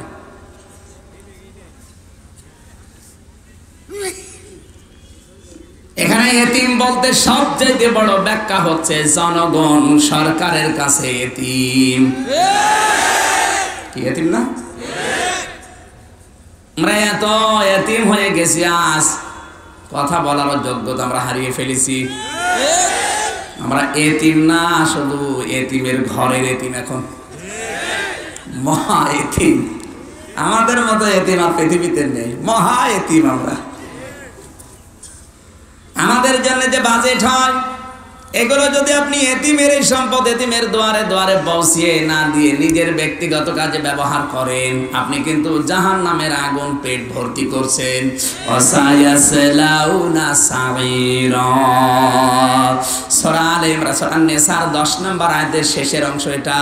কেউ যদি এই চরিত্র না পাল্টায়, ও শুধু মারা যেতে দেরি হবে, ওর কবরে আল্লাহ নিজে জাহান্নামের আগুন লাগিয়ে দিতে দেরি করবে না।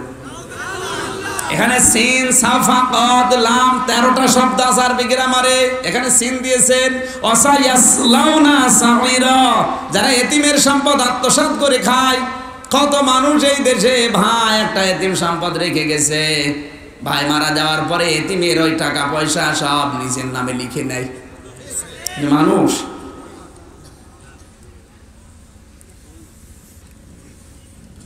এজন্য এতিমের সাথে ভালো ব্যবহার করা লাগবে আপনাকে। এতিমের মাল সম্পদ যদি কারো দায়িত্বে থাকে, কারো আন্ডারে থাকে, খুব সেন্সিয়ার হওয়া লাগবে বিষয়ে। কারণ এতিমের সম্পদ আর জাহান্নামের আগুন সমান, আর আপনি দেদারসে খাচ্ছেন।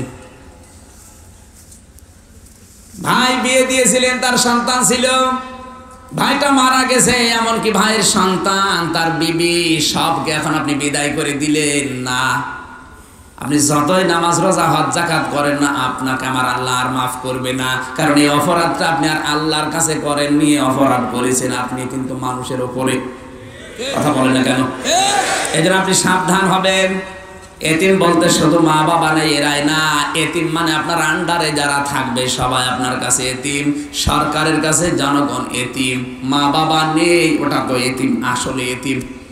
এতিমের পক্ষে পড়া কোরআনে এত কথা আল্লাহ দিয়েছেন। কোরআনে কারিমে আল্লাহ দিয়েছেন ওয়া ফাআম্মালে ইয়াতীমা ফালা তাকহার।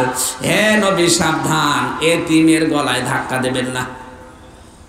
বিশেষ করে অসহায় যারা, কোন মানুষ যদি আপনার কাছে ভিক্ষা চায়, আপনি মনে মনে শুকরিয়া আদায় করবেন, আল্লাহ আমিও তোমার বান্দা, এই লোকটাও তোমার বান্দা, তুমি আমার মতো বান্দার কাছে তোমার আর একটা বান্দাকে হাত পাতালে, আল্লাহ তুমি তো ওর কাছে আমারও হাত পাতাতে পারতে। এই জন্য দুনিয়ায় যদি কিছু না কিছু আপনার কাছে থাকে, অন্তত যদি কিছু দিতে নাও পারেন, একটু ভালো কথা বলে বলবেন, ভাই আমি আজকে পারলাম না, অন্যদিন দেখবো। আর আমরা কেউ ভিক্ষা নিতে আসলে এমন এমন প্রশ্ন করে, আত্মা তো জানো, দরুদ শরীফ জানো, ওকে দরুদ শরীফ জানার জন্য আপনার কাছে এসেছি।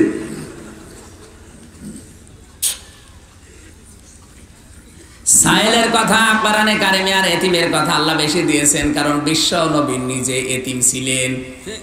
এদেশে যারা আমরা এতিম আছি, আপনি যদি এতিমের মাথায় ভাবে হাতও বুলিয়ে দেন, যতগুলো চুল পড়বে ওই কয়টা সওয়াব আপনার আমলনামা আল্লাহ দিয়ে দেবে। এতিমের ব্যাপারে খুব খুব লক্ষ্য রাখা লাগবে। সরাসরি আমার আল্লাহ বিশ্ব নবীকে এতিম বানিয়ে দুনিয়ায় পাঠিয়েছিলেন। কি মানে দুনিয়ায় আসার আগে কি বাবা ছিল? কয়েক বছর পরে আল্লাহ মাকে তুলে নিয়ে পুরা এতিম করে দিলেন। এমনকি যারা আন্ডারে ছিলেন তাকে আল্লাহ তুলে নিলেন, দাদা আব্দুল মুত্তালিব। কিছুদিন পরেই তার যিনি অভিভাবক ছিলেন তাকে আল্লাহ তুলে নিয়েছিলেন। নবীজি বলেন, উপরের ডাল থেকে মানুষ যদি পড়ে যায়, যেই কয়টা ডাল ধরে একটা না একটা মানুষ বেঁধে যায়, কিন্তু আমি এমন এতিম, উপরের ডাল থেকে পড়ার পরে যেইটা ধরেছি ওইটাই ভেঙে গেছে। এতিমের দুঃখ নবীজি নিজে বুঝতেন, আর এতিমের পক্ষেও আমার আল্লাহ এই কথাগুলো দিয়েছেন। দারিদ্র মুক্ত ক্ষুধামুক্ত বাংলাদেশ গঠন করার জন্য আজ আমাদের সরকার যে উদ্যোগটা নিয়েছে, ধন্যবাদ জানাচ্ছি যারা দায়িত্বে আছেন। এই দায়িত্বটা আরো কমপ্লিট, এই দায়িত্বটা আরো অ্যাক্টিভ হয়ে পালন করা লাগবে। কারণ শুধু নামাজ পড়া রোজা রাখা ইবাদত না, দারিদ্র মুক্ত ক্ষুধা মুক্ত এতিম মিসকিন অসহায় মানুষের পাশে দাঁড়িয়ে তাদের মুখে হাসি ফোটানো, এইটাও ইবাদত। এই জন্য প্রধানমন্ত্রী যে উদ্যোগ, একটি খামার একটি বাড়ি, এটা কিন্তু ফাম্মাল ইয়াতিমা ফালা তাকহার, অলাম নাকুন নুতিমুল মিসকিন ওয়ালা ইয়াহুদ্দু আলা তাআমিল মিসকিন। এই আয়াতগুলোর সামারাইজ করা অর্থ উনি কোরআন অবশ্যই বোঝে, তাছাড়া এই উদ্যোগগুলো নিতেন না। তিনি যদি মনে করতেন আমার যা আছে আমি নিজে খেয়ে পরে বেঁচে মারা যাব, কোনো অসুবিধা ছিল না। কিন্তু হাজার হাজার প্রকল্প বানিয়ে কত মানুষের কর্মসংস্থান তৈরি হচ্ছে এইটার দ্বারা। কি একটি খামার একটি বাড়ি, এ প্রকল্প নেই দেশ বাংলাদেশে, এর দ্বারা কত মানুষ একটা মাথা গোজার ঠাঁই পাচ্ছে, একটা কর্মসংস্থান খুঁজে পাচ্ছে। এই জন্য যাদের টাকা আছে তাদেরকে বলছি, আপনি টাকা দিয়ে যদি আপনার দান করতে বলি না, আপনার দান করার দরকার নেই। আপনি হয়তো এই টাকা দিয়ে একটা প্রতিষ্ঠান করেন, ব্যাংকে 50 কোটি টাকা পড়ে আছে, ও পড়ে থেকে ছাতা পড়ে যাচ্ছে, কি করবেন? ওই টাকাগুলো দিয়ে আপনি একটা প্রতিষ্ঠান করেন, অন্তত 200 মানুষের কর্মসংস্থান তৈরি করে দেন। কথা বুঝতেছে? আপনার এই সম্পদের দ্বারা যদি মানুষের কর্মজীবন তৈরি হয়, ওর ওই কর্মজীবনের কারণে ওর পরিবারের আরো 3-4টা করে মানুষ খেয়ে পরে বাঁচবে, মাঝখান থেকে আপনার টাকায় টাকা বাড়বে, ওর পরিবার চলবে, আল্লাহর আরশ আপনার উপরে খুশি হবে।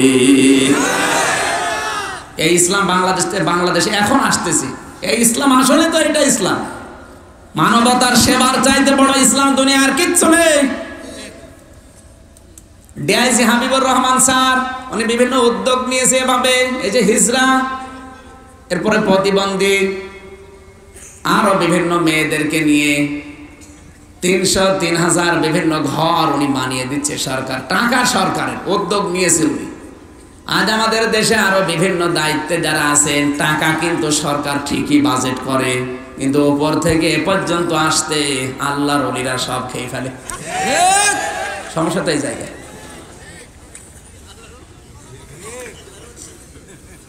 আমার দাদা আর চাচা 21 বছর আওয়ামী লীগের চেয়ারম্যান।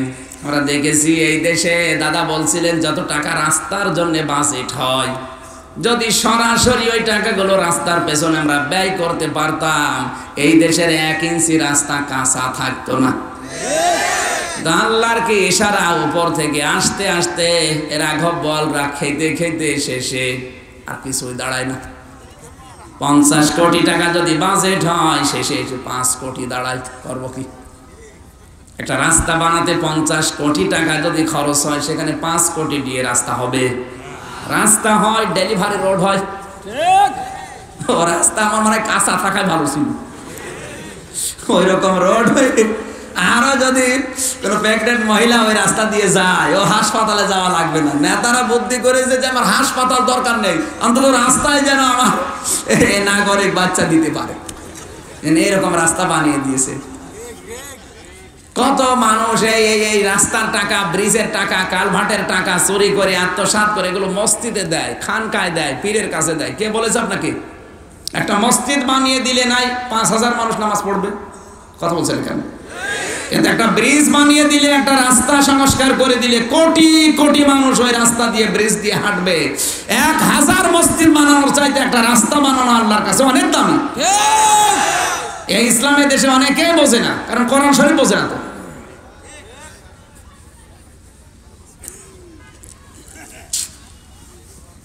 এতিমের প্রতি আরো সেনসিটিভ থাকবেন। সরকারি ভাবে যদি দায়িত্বগুলো নেওয়া হয়, ভালো, আলহামদুলিল্লাহ নিচ্ছে বিভিন্ন জায়গায়। সুতরাং আমার দৃষ্টিতে এতটুকু ধরা পড়েছে, আমি এই পক্ষপাতিত্ব করার জন্য না, আমাদের জননী শেখ হাসিনার জীবনের কিচ্ছু যদি কবুল না হয়, এই যে একটি খামার, একটি বাড়ি, এই প্রকল্প কবুল হবে। হ্যাঁ, উনি যাদের দায়িত্ব দিয়েছেন তারা হয়তো 2 নাম্বারই করতে পারে, কিন্তু টাকা তো ঠিকই বাজেট হয়। এক কথা বলছেন না কেন? ওনার মন মানসিকতা, উদ্যোগ তো ঠিক আছে, কারণ যাদের দায়িত্ব দিয়েছে তারা মেরে খেলে উনি করবে কি? সুতরাং এই কাজে উনি যদি উদ্যোগ এরকম ভালো ভালো নেয়, আপনাকে সাহায্য করা লাগবে, সমর্থন করা লাগবে। যদি এই কাজে কেউ সমর্থন না করে, আরো বিরোধিতা করে, ও মুসলমান দাবি করলেও জান্নাত পাবে না। সূরা মুদ্দাসসির 41, 42, 43, 44 নম্বর আয়াত। মা সালাকাকুম ফি সাকার ক্বালু লাম নাকু মিনাল মুসাল্লিন ওয়া লাম নাকু নুতি'মুল মিসকিন। আল্লাহ তাআলা বলেন, হে নবী, জাহান্নামে সাকারে যারা পড়ে আছে, ওদেরকে যদি কেউ জিজ্ঞাসা করে তোমরা এই জাহান্নামের আগুনে আসলে কেন, ওরা 1 নম্বরে বলবে আমরা নামাজ পড়তাম না। কি করতাম না? নামাজ পড়তাম। বলেন না কেন? নামাজ পড়তাম না। আপনার কি মনে হয় কোন হিন্দু বলবে যে নামাজ পড়তাম না? খ্রিস্টান, কোন বৌদ্ধ এ কথা বলতে পারে কি? মুসলমান। আমি আজকে এশার নামাজ আপনাদের এই গাজীপুরে কোন মসজিদে যেন পড়লাম, ওটা গাজীপুর না, মাগরিবের নামাজ। নামাজ হচ্ছে, আজান শেষ হয়ে নামাজ চলছে, নামাজ পড়ে মানুষ বেরও হচ্ছে, আর কিছু মানুষ চার দোকানে বসে বিড়ি আর চা। অত হিন্দু দেখে মনে হচ্ছে না, সব মুসলমান। এখানে কিন্তু কোন হিন্দু, খ্রিস্টান, বৌদ্ধর নাম নেই। ক্বালু লাম নাকু মিনাল মুসাল্লিন। আল্লাহ তাআলা বলেন, ওরা এক বাক্যে বলবে আমরা মুসল্লি ছিলাম না। সুতরাং নামাজ যারা পড়ে না, সে যে দলের লোক হোক, ও মুসলমান দাবি করলেও জাহান্নামে যাবে। আর কারো ফতোয়া লাগবে না। ফতোয়া কার? বলেন। 2 নম্বরে ওয়ালাম নাকু নুতি'মুল মিসকিন, জাহান্নামে দিয়েছে আল্লাহ এই জন্য যে এতিম মিসকিনদের খাবারের ব্যবস্থা করতাম না। দারিদ্র্যমুক্ত সমাজের জন্য, দেশের জন্য আমার কোনো ভূমিকা ছিল না। আমি শুধু নিজে খেয়ে পরে বেঁচেছি, দুনিয়ার মানুষের খবর রাখি নাই। না, আপনি জান্নাত পাবেন না। জাহান্নাম আপনাকে যাওয়াই লাগবে, তাও সাকারে। কোথায়? সাকার নামক জাহান্নামে। আল্লাহ যেন হেফাজত করেন, জোরে বলেন আমিন। সুতরাং জননী যে এই উদ্যোগটা নিয়েছে, অন্তত এই উদ্যোগে আপনাকে ওয়েলকাম, স্বাগতম, এবং তার পেছনে থাকা লাগবে। অন্য উদ্যোগে আপনি যদি মন মানসিকতা আপনার মেলে না মেলে আলাদা, এইটা অবশ্যই ভালো কাজ। এটা কি কাজ? ডিজিটাল বাংলাদেশ গঠন করার ক্ষেত্রে দারিদ্র এবং ক্ষুধামাত্র বাংলাদেশ উপহার দিতে গিয়ে যদি এই কাজ করে, আপনাকে তার পেছনে সমর্থন দেওয়া লাগবে। আপনি যদি না দেন, প্রত্যেকেই পেছিয়ে গেলে উনি সাহস হারিয়ে ফেলবে। একার দ্বারা সম্ভব? 17 কোটি মানুষ একজন পাহারা দেওয়া সম্ভব না। আমরা চেষ্টা করব আল্লাহর কোরআনের এই আয়াতগুলো যেন আমাদের পক্ষে থাকে, জোরে বলেন আমিন। এতিমের মাল খেয়ে যারা আনন্দ করছেন, আপনি ওটা মাল না, জাহান্নামের আগুন। আর ওই অবস্থায় মারা গেলে সঙ্গে সঙ্গে আল্লাহ নিজে আপনার কবরে আগুন লাগিয়ে দেবে। এরকম হাজার হাজার নেতা, কত মানুষ মারা যায়, উপরে ফুল দেয়। কিসের ফুল দিচ্ছেন আপনি? ও তো নিচে আগুন। কথা বলছেন কেন? ওর পেছনে আল্লাহ আগুন লাগিয়ে দিয়েছে, আর আপনি উপরে ফুল দিচ্ছেন, ও ফুলও পুড়িয়ে যাবে।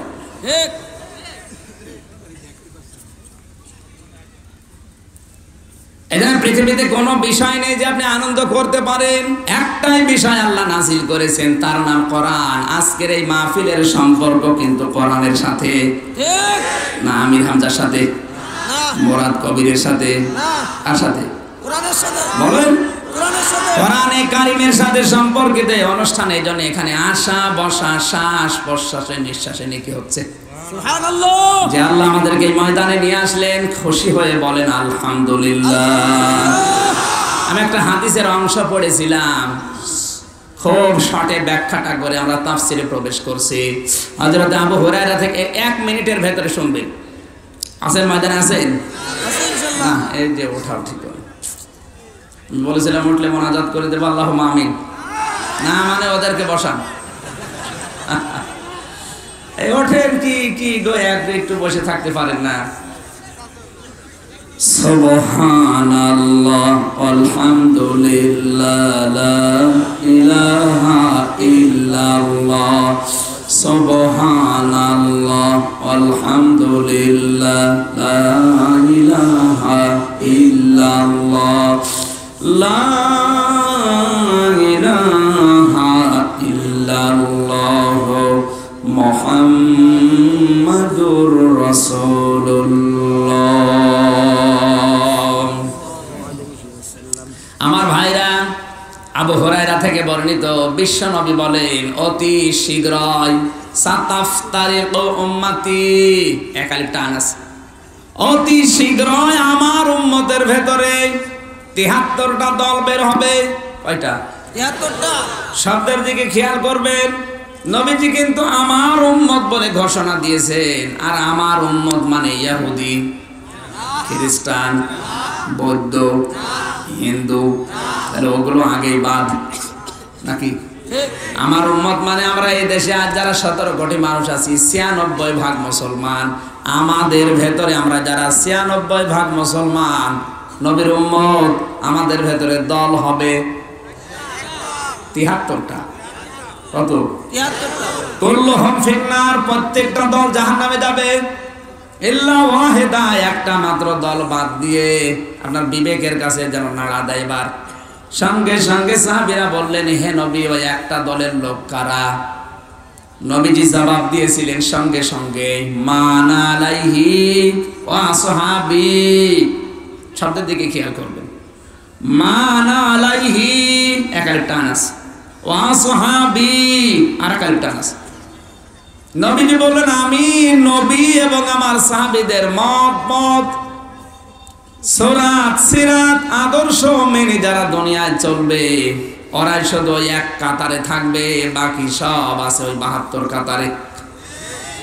আমার প্রশ্ন হচ্ছে, আপনি ওই এক কাতারে আছেন তো, নাকি ওই ৭২ কাতারে আছেন?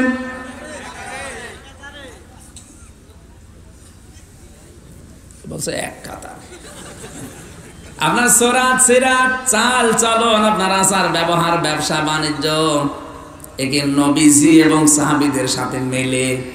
যদি না মেলে, অন্য কারো সাথে মেলে, তাহলে বুঝবেন আপনি ওই এক কাতারে নেই, আপনি আছেন ওই ৭২ কাতারের যে কোনো কাতারে। ৭২ কাতারের যে কোনো কাতারে যদি আপনি পড়ে যান, যাবেন কোথায়? আপনার তো শরীর শিউরে ওঠার কথা, আমি তো কিছুই মনেই হচ্ছে না। এই পৃথিবীতে যত নবী আল্লাহ পাঠিয়েছিলেন, এমনও নবী ছিল এক নবীর সাথে আর এক নবীর দেখাও হয়নি, কথাও হয়নি। এরকম নবী নেই? হযরত মুসা নবীর সাথে ঈসা নবীর দেখা হয়েছে? বলেন না কেন? ঈসা নবীর সাথে আমাদের নবীর দেখা হয়েছে না? ১,২৪,০০০ নবী এই দুনিয়ায়। ৫১১ পৃষ্ঠার হাদিস মেশকাত শরীফের। এই পৃথিবীতে আমার আল্লাহ রাসূলও পাঠিয়েছিলেন। রাসূল আর নবী মিলে ১,০০০ হাজার নবী আর রাসূল আমরা জীবনে পড়ে দেখেছি, কোন নবীর সাথে অনেকের দেখাও হয়নি, কথাও হয়নি, কিন্তু তাদের একটা বিষয় এক ছিল, দাওয়াত, ইবাদত। প্রত্যেকটা নবীর একই দাওয়াত ছিল, দুনিয়ায় লা ইলাহা ইল্লাল্লাহ। এতটুকু বোঝেন। হযরত আদম নবী একই কথা বললেন, মুসা নবী একই কথা বললেন, ঈসা নবী একই কথা বললেন, আমাদের নবী মুহাম্মদুর রাসূলুল্লাহ ওই একই কথা বলেছেন, কিন্তু কারো সাথে কারো দেখা হয় নাই। বলেন না কেন? কিন্তু তাদের এই দাওয়াতি পদ্ধতি এক ছিল, তাদের ইবাদত এক ছিল। কিন্তু আজ আমরা এখানে হাজারো মানুষ, একের সাথে অন্যের দেখা হচ্ছে, কিন্তু আমাদের ইবাদত মিল নেই। ঠিক। এই দেশে যারা সরমরার মুরিদ, ওদের যে ইবাদত ওর সাথে আট রশির ইবাদত মিলে না। এক কথা বলছেন কেন? আট রশির যে ইবাদত দেওয়ান বাগের সাথে মিলে না। মেলে? যারা আওয়ামী লীগ করে তাদের যে ইবাদত বিএনপির সাথে মেলে না। বলছে ঠিক না, আপনি বুঝেছেন, আলহামদুলিল্লাহ। না বুঝে বলেননি, বুঝেছেন। আমরা ইবাদত মনে করি যেটা, কিন্তু একটার সাথে আরেকটা মেলে না। দেখবেন কারোর সাথে কারো মিল নেই। কিন্তু মিনাল্লাযীনা ফাররাকু দীনাহুম ওয়া কানু শিয়া কুল্লু হিজবিন বিমা লাদাইহিম ফারিহুন। সূরা রুমের ভেতরে আল্লাহ জানিয়েছেন, হে নবী আপনি দেখবেন দুনিয়ায় যে যেই দলে আছে ও ওই দলের কর্মসূচি নিয়ে কিন্তু আনন্দে আছে। এক কথা বলেন না কেন? যে যেই দল করে ও কি বলে আমার দলের কর্মসূচি ভালো না? হ্যাঁ, প্রত্যেকে সে যে দল করুক না কেন। এবার আমাদের বোঝার বিষয় হচ্ছে, আমরা এক কাতারে যদি থাকতে চাই, আগে দেখা লাগবে এই কথাগুলো, এই সিস্টেমগুলো, এই পদ্ধতিগুলো রাসূলুল্লাহ এবং সাহাবীদের জীবনে ছিল কিনা। যদি না থাকে, ও কাজটা যতই ভালো হোক করা যাবে না। তাহলে আপনি এক কাতারে আর থাকতে পারবেন না, ওটা বেদাত হওয়ার কারণে 72 কাতারে পড়ে যাবে। হযরত ইমাম আহমদ ইবনে হাম্বল রাহমাতুল্লাহ আলাইহি তার কিতাবে লিখেছেন, কেউ যদি মনে করে যে এই কাজটা খুব ভালো, মনে করেন একটা জিকির, নবীজিও জিকির করেছিলেন, কিন্তু যে শব্দগুলো দিয়ে আপনি ওইটা না করে নতুন করে একটা বানালেন, বানিয়ে বললেন না এটাও তো ভালোই। হযরত ইমাম আহমদ ইবনে হাম্বল বলেন, লোকটা যেন মনে করেছে আল্লাহর নবী তার রিসালাত পালন করতে গিয়ে খেয়ানত করেছে, নবীজি রিসালাত সঠিকভাবে পালন করে না, আমি সঠিকভাবে পৌঁছিয়ে দিলাম। আর যেটা বেশি চলছে এই বাংলাদেশ আর ভারতে, কথা বলে না কেন? এই দুই দেশে বানানো ইবাদত চলে বেশি। আমার দৃষ্টিতে প্রায় 35টার উপরে ধরা পড়েছে বানানো ইবাদত। তার ভেতরে জিকির নিয়ে, তাওবা নিয়ে, ওসিলা নিয়ে, এরকম আমি একটা একটা করে 35টা কোরআন থেকে বের করেছি, যেগুলো এই দেশে ইবাদত হিসাবে চলে, আসলে এগুলো ইবাদত না। তাহলে আপনাকে যদি এক কাতারে থাকতে হয়, আপনার মাথার চুল থেকে শুরু করে পা পর্যন্ত, রান্নাঘর থেকে শুরু করে আন্তর্জাতিক জীবন পর্যন্ত মেলানো লাগবে এটা রাসূল এবং সাহাবীরা করেছে কিনা। আপনি যদি মাথার চুল কাটেন, দেখবেন এই কায়দায় রাসূল কেটেছে কিনা। আমরা এখন ওইটা দেখি না, আমরা দেখি এই কায়দায় শাহরুখ খানের চুল ছিল কিনা। ঠিক। আজ আমাদের যুবকদের আদর্শ হয়ে দাঁড়িয়েছে শাহরুখ খান, সালমান খান, ঋত্বিক রোশন না। আপনার আদর্শ হওয়া লাগবে সাহাবায়ে কেরাম এবং মুহাম্মদুর রাসূলুল্লাহ। চুল কাটা থেকে শুরু করে পা পর্যন্ত মিলালে কিচ্ছু পাওয়া যায় না। কোন নাপিতের দোকান, সেলুনের দোকান আমি এখন আর পাই না যেখানে লেখা থাকে এখানে সুন্নত অনুযায়ী চুল কাটানো হয়। আছে? নেই। যে দেখবেন ওখানে লেখা থাকে এখানে শাহরুখ কাট দেওয়া হয়। কি কাট? এখানে মেসি নাকি মেসির কাট, কাকার কাট, কাকা এমন কাট দিয়েছে, এখানেও চুল নেই, এখানেও চুল নেই, মাঝখানেও ফাঁকা, পেছনে কিছু চুল রাখে, একেবারে একদম পেছনে 8 করে লিখে দেয় বাড়ির মোবাইল নাম্বার, হোল্ডিং নাম্বার। শয়তান দেখে আছে, দেখো আল্লাহ আমারে তুমি শয়তান বানিয়েছো, এটা তো আমার ভাইরা ভাই। চুলের কাটিং দেখলে আপনার মনে হয় না আপনি রাসূল এবং সাহাবীদের সাথে মিল করে কাটলেন না। এরপরে যত নিচে নামবেন, অনেকে দাড়ি এখন আবার স্টাইলে রাখে, দাড়ি কিন্তু স্টাইল না, স্টাইল না। বহির্বিশ্বাস অনেকেই দাড়িকে ফ্যাশন হিসাবে রাখছে, ওরা রাখতেছে বাঁচার জন্যে। কারণ বিজ্ঞান এখন তথ্য দিয়েছে দাড়ি যে যত বেশি কাটবে তার ত্বক নষ্ট হয়ে যাবে, দৃষ্টিশক্তি কমে যাবে এবং যৌন ক্ষমতা হারিয়ে যাবে। ঠিক, ওইটা থেকে বাঁচার জন্য ওরা এখন দাড়ি রাখছে, তাও ফ্যাশন। কিন্তু আমরা রাখি ফ্যাশন না, আমরা রাখি সুন্নাত। ফ্যাশনও হবে, সুন্নাতও আদায় হবে। ওদের দাড়ি রাখায় শুধু দুনিয়ায় হয়তো উপকার হবে, আখিরাতে কিচ্ছু পাবে না। আমাদের দাড়ি যদি সুন্নাত অনুযায়ী হয়, দুনিয়ার উপকার তো হবে, আখিরাতে আমার আল্লাহ এর জন্য সওয়াব দেবে। এরপরে আপনি আরো নিচে নামেন। আমি নিচে নাই নামলাম। নামে আপনার এই যে নখ, এখন অধিকাংশ কলেজে বিশ্ববিদ্যালয়ে আমি দেখেছি, বিশ্ববিদ্যালয়ে থাকাকালীন এক একজনের নখ কি কুকুরের চাইতে বড় বড়।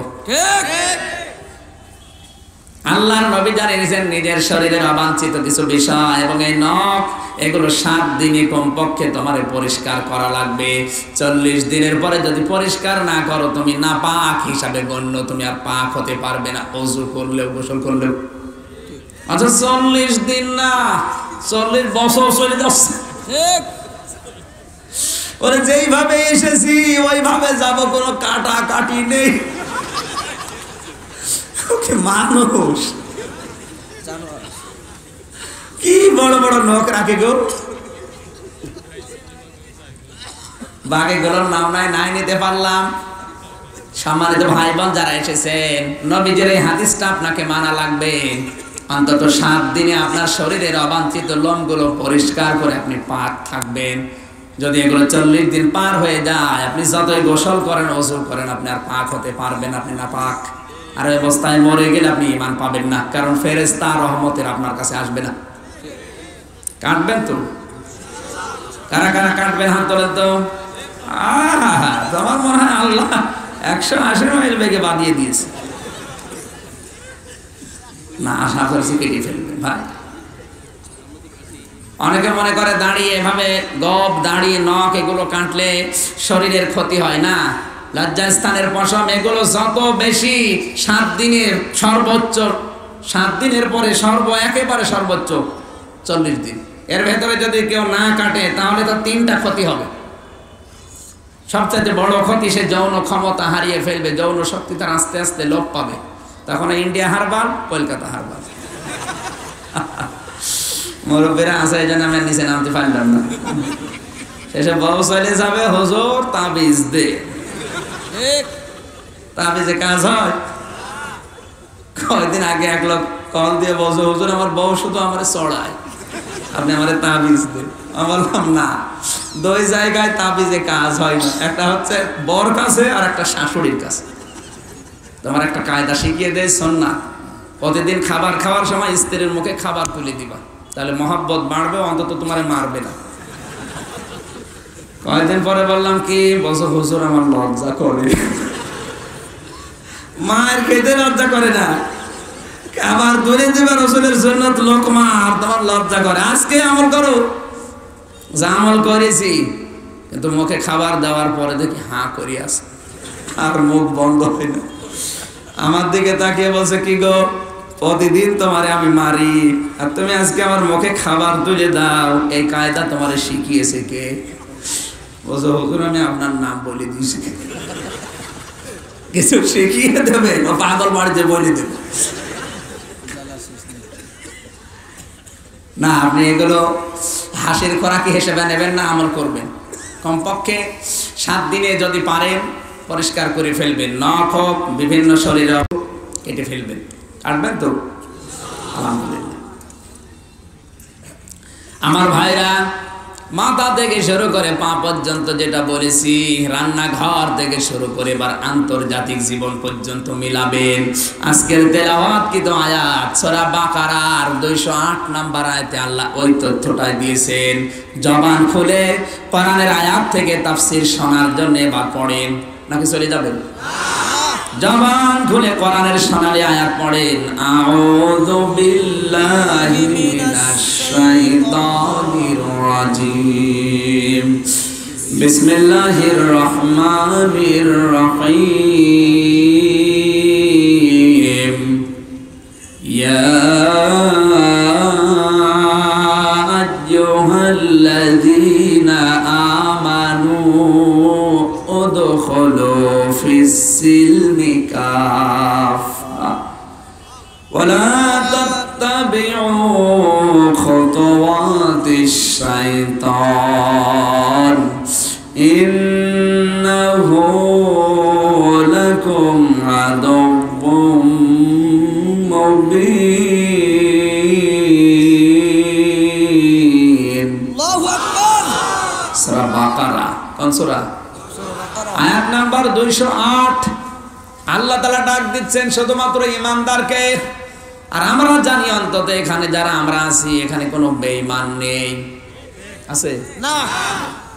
ঈমানদারকে আল্লাহ ডাক দিয়ে জানিয়েছেন, উদখুলু ফিস-সিলমি কাফা, তোমরা ইসলামে যদি প্রবেশ করো আংশিক না পরিপূর্ণভাবে প্রবেশ করো। কোথায়? আরো জোরে বলা লাগবে। ইসলামে প্রবেশ যদি করতে চাও পরিপূর্ণভাবে ইসলামে প্রবেশ করো।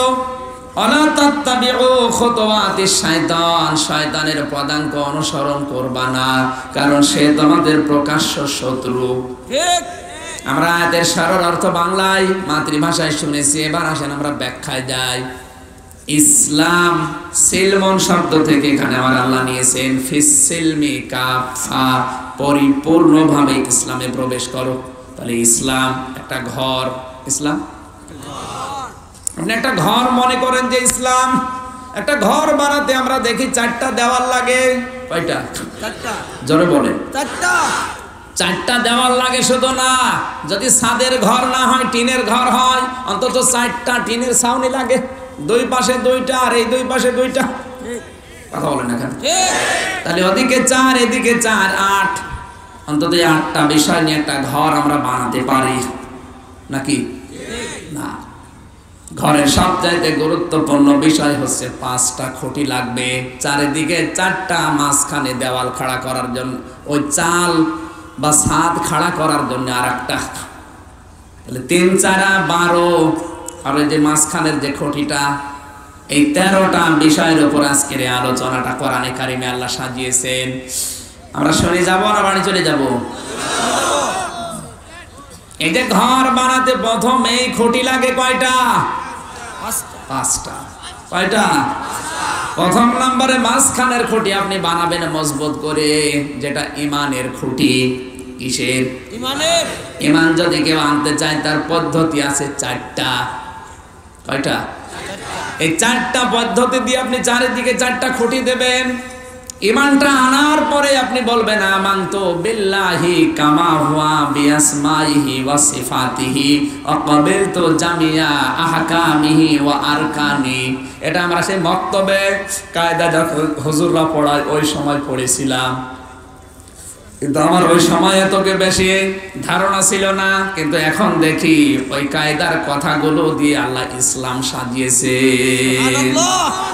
ইসলামের যে ঘরটা সাজানো, এই খুঁটিগুলো কিন্তু এই কায়দার কথাগুলোই। আমি বলেছিলাম আমানতু বিল্লাহ, আমি ঈমান আনলাম আল্লাহর উপরে। কোন আল্লাহ? কামা হুয়া, যার অস্তিত্ব আছে। কি আছে? অস্তিত্ব আছে। আরো জোরে বলেন। অস্তিত্ব আছে। আমি এমন আল্লাহর উপরে বিশ্বাস করি যার অস্তিত্ব নেই। অস্তিত্ব নেই?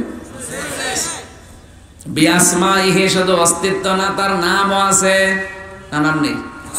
আমার আল্লাহর নাম পড়া কোরআনে আমরা পেয়েছি 5000। সুবহানাল্লাহ। আর যারা কায়দা পড়েছে ওরা পেয়েছে 99টা। আল্লাহর নাম কয়টা? 5000। তাহলে এমন আল্লাহর উপরে আমি ঈমান এনেছি যার শুধু অস্তিত্বই নেই, তার নামও আছে। শুধু নাম নেই, নামের গুণাগুণ এবং কার্যকারিতা আছে।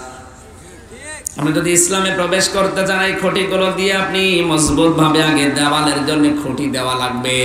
আল্লাহ আমি এমন ঈমান আনলাম তোমার অস্তিত্ব আছে, তোমার নাম আছে, নামের গুণাগুণ আছে এবং কার্যকারিতা আছে। অন্য ধর্মের লোকদের সাথে আমাদের ঈমান মেলে না। এই কারণে আপনি হিন্দুদের দিকে তাকান, ওদের দেবতার নাম, ওদের দেবতায় আছে প্রায় 33 কোটি। কথা বলেন এখানে কোন হিন্দুকে যদি ডাক দিয়ে বলেন ভাই 33 কোটি না, শুধু 33টার নাম বলেন, পারবে?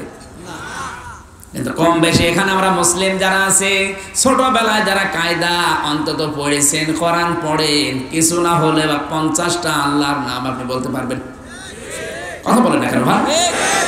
এমন আল্লাহর উপর আমরা ঈমান এনেছি যার শুধু অস্তিত্বই নেই, নাম আছে, নামের গুণাগুণ আছে এবং প্রতিটি নামের কার্যকারিতা আছে।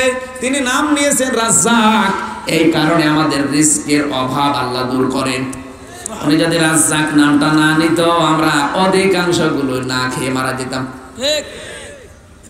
আপনার নাই কয়েক ইঞ্চি পেট বলে কিছু মনে হয় না, কিন্তু পৃথিবীতে আল্লাহর এত বড় বড় সৃষ্টি আছে যাদের পেটে খাবার লাগে 500 টন 600 টন করে। যেমন তিনি মাছ 600 টন খাবার দাও এক একবারে লাগে। তাদের বাচ্চা হওয়ার পরে ওদের বাচ্চা হয়, এই মাছের বাচ্চা হওয়ার পরে ওদের প্রথম দিনে দুধ লাগে কমপক্ষে 5 থেকে 7 মণ। আমার মনে হয় গাজীপুরের লোক গিয়ে দিয়ে আসে।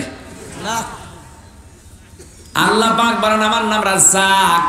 এই যে 500 টন 600 টন পর্যন্ত এক একটা তিমি মাছের ওজন হয়, এর যে খাবারগুলো প্রতিদিন একবার করে না, কমপক্ষে 3 বার করে খাবারের ব্যবস্থা আমার রব নাম, আমার এই রাজ্জাক নামের কারণে আমি আল্লাহ করে থাকি।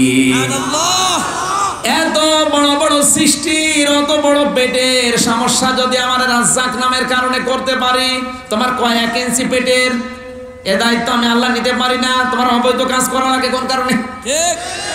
তুমি তো খেতেও পারো না। যার যত টাকা এই বাংলাদেশে, সে তত খাবার কম খায়, খেতে পারে না। আল্লাহ তার রুজি কন্ট্রোল করে দিয়েছে, শুধু উপায় করে যাবি, খেতে পারবি না। আমার মনে হয় একজন ভ্যান চালক যে খাবার খায়, এদেশের এমপিরা 10 দিনে ওই খাবার খেতে পারে না। দেখিস চুয়াডাঙ্গা জেলার এমপি সাবেক বিএনপির মোসাম্মেল হক, ও বাংলাদেশের ধনীর তালিকায় ছিল। কত টাকা, যে বঙ্গজ বিস্কুটের নাম শোনেননি? ওই লোকটা বঙ্গজ তোলার মিল, ফ্যাক্টরি, সুতার মিল, বিভিন্ন রকমের বিদেশ বাংলাদেশ মিলে ছিল। আমি সময় চুয়াডাঙ্গায় ছিলাম, ওনার বাবা মারার পরে আমার নিয়ে গেল, আমাদেরকে কোরআন পড়ে দেন। খাবারের সময় এক জায়গায় বসেছি, ওই সময় তো এমনি মাদ্রাসায় খাবার কম পেতাম, মন মতো খায়, আর উনি দেখছে একটা রুটি নাড়া চাড়া করছে, অথচ টাকার উপরে লোকটা শুয়ে থাকতে পারে। আপনার কয়েক ইঞ্চি পেটের জন্য এত কিছু দরকার হয় না। আপনি যদি অবৈধ পথে না গিয়ে বৈধ পথে থাকতে পারতেন, তাহলে আপনি যে রাজ্জাককে বিশ্বাস করেন, আল্লাহর নাম যে রাজ্জাক, এটা আপনি দেখাতে পারতেন। এটা দিয়ে ঘর বানাতে হবে, আপনাকে খুঁটি দেওয়া লাগবে। তার মানে এমন আল্লাহর প্রতি আমার ঈমান আছে যার নাম আছে, নামের গুণাগুণ আছে, নামের কার্যকারিতা আছে। হিন্দুদের দেবতার নাম দিয়েছে দুর্গা। কি দুর্গার কাজ কি? ফসলে বরকত দেওয়া। কথা বলছেন কেন? দুর্গার কাজ, ওদের বিশ্বাস যে দুর্গা আমাদের ফসলে বরকত দেয়। ওদের যে নাম, এই নামের গুণাগুণ আপনি পাবেন। আমার মনে হয় দুর্গাকে যদি ফসলের মাঝে রেখে আসেন, ফসল সহ দুর্গা চলে হয়ে যাবে। অথচ আমাদের মালিক যিনি, তার নাম রব, তার নাম রাজ্জাক, এই নামটা শুধু নিজে নিয়ে বসে নেই, এই নামের গুণাগুণ তিনি দেখাচ্ছেন। জোরে বলেন আল্লাহু আকবার। শুধু নাম না, বিআসমাইহি ওয়া সিফাতিহি ওয়া ক্বাবিলতু জামিয়া আহকামিহি ওয়া আরকানি। যত বিধান আমার আল্লাহ দিয়েছেন, আমি সব বিধান মেনে নিলাম। অকবিলতু জামিয়া আহকামিহি, হুকুমের বহুবচন আহকাম, রকমের বহুবচন আরকান। যত খুঁটি আল্লাহ আমাকে দিয়েছে, সব খুঁটিগুলো আমি মেনে নিলাম। আমার আল্লাহকে বিশ্বাস করি এমন ভাবে যে আল্লাহর ক্ষমতা আছে এবং ক্ষমতা দেখানোর গুণাগুণ আছে। আল্লাহর ক্ষমতা নেই, আল্লাহর ক্ষমতার বাস্তব প্রমাণ এখন এই করোনা। এই করোনা ভাইরাস না, অনেক যদি টাইট করতে চান বাংলাদেশকে কোনো ব্যাপারই না। 7 জন কেবল ধরা পড়েছে, এক রাতের ভেতরে 7 কোটি মানুষকে বিদায় করে দিতে পারে, কোনো ব্যাপার না। চীন দেশে অলরেডি কত মানুষ মরে গেছে কয়েকদিনে, আর আমরা এখন চিন্তায় আছি বাঁচার জন্য। করোনা থেকে বাঁচার সর্বোত্তম পন্থা হচ্ছে প্রতিদিন 3 থেকে 5 বার আপনার শরীরের বিভিন্ন জায়গায় পানি দেওয়া লাগবে। অথচ 1500 বছর আগে বিশ্ব নবী অজুর সিস্টেম দিয়ে আমাদের বিভিন্ন জায়গায় 5 বার করে পানি দেওয়ার ব্যবস্থা করিয়ে দিয়েছে, আমরা যেন করোনা থেকে বেঁচে থাকতে পারি। অনেকে অজুর বিধান, পর্দার বিধান, হেজাবের বিধান নিষিদ্ধ করেছিল বিভিন্ন এলাকায়। আজ তারা নিজেরাই পর্দা, নারী নেই পুরুষ নেই সবাই করতেছে। পর্দা মানে ওই কালো বোরকা না, একেবারে মাথা থেকে পর্যন্ত অন্তত ঢেকে রাখা যায়, বাইরের কোনো হাওয়া বাতাস যেন না আসে, কোনো জার্ম যেন না আসে। আল্লাহ বলেন পর্দা করবে না, তোরে আমি করাবো। এক লোক আমারে বলছে হুজুর আমি নামাজ পড়তে পারি কিন্তু ওযু করব না, কারণ ফজরের সময় ওযু করা খুব ঝামেলা। আপনি আমারে নামাজ পড়তে বলেন, দরকার ওইটা নামাজ পড়ে নেব। আল্লাহর ইশারা ওই দিন রাতের 7:30টার পরে যখন আজান হবে, ওর শরীরের ভেতরে চুলকানি, যেখানে হাত দেয় চুলকায়, যেখানে হাত দেয় চুলকায়। কি করিয়ে চুলকানি থেকে বাঁচতে? স্ত্রীকে বলছে ভেজা নাকড়া অথবা গামছা নিয়ে আমার শরীরটা মুছে দাও। এগুলো যখন মোছে, যেখানে পানি লাগে ওখানে আরাম লাগে। ও চিন্তা করছে কি, ভেজা নাকড়া গামছা দিয়ে যদি মুছে দিলে, মাসা করলে আরাম লাগে, তাহলে পানি ঢাল। একেবারে যেখানে যেখানে চুলকায় ওখানে পানি দেয়। দেখা গেল পুরা শরীরের প্রায় জায়গায় পানি ঢালা শেষ। ও বলছে ওযু করতে হলে যে জায়গাগুলো ধোয়া লাগে, ধোয়া তো হয়েই গেছে, ওযু করতে আর সমস্যা কি? আপনাকে যদি আল্লাহ চাই যে জোর করে হলো ইবাদত করাবে, আল্লাহ কিন্তু তার এই যে হাকিম এই নামের কারণে পারে না, পারে না? এই জন্য আমি এমন আল্লাহর উপরে ঈমান এনেছি যার নাম আছে, শুধু নাম নিয়েই তিনি বসে নেই, নামের কার্যকারিতাও আছে। আল্লাহ পাক দুনিয়ার ময়দানে মানুষদেরকে বিপদে মুসিবতে দুরারোগ্য ব্যাধিতে ফেলতে চান না। জাহারাল ফাসাদু ফিল বাররি ওয়াল বাহরি বিমা কাসাবাত আইদিন নাস লিয়ুযীকাহুম বা'দাল্লাযী আমিলু লাআল্লাহুম ইয়ারজিউন। সূরা রুমের 40 নম্বর আয়াত আল্লাহ জানিয়েছেন, জলে স্থলে যে বিপদ আপদ গুলো, মুসিবত ঝামেলা তোমরা দেখতে পাও, এগুলো আমি আল্লাহ দিতে চাই না। এগুলো দেই তোমাদের হাতের কামাই করা পাপের কারণে। হয়তো অনেক পাপ আপনি এমন করেছেন যেগুলো গোপন কেউ জানে না। ওই পাপের শাস্তি কিয়ামতে দিলে আপনি সহ্য করতে পারবেন না। ওই গোপন পাপের শাস্তিগুলো মাঝে মাঝে আল্লাহ দুনিয়ায় আপনাকে দিয়ে বিপদে ফেলে দেয়, যেন ওই গুনাহগুলো আল্লাহ মাফ করে দিতে পারে। আমরা হতাশ হয়ে যাই, মনে করি আল্লাহ শুধু আমার এই দেখে, আমি তো নামাজ পড়ি।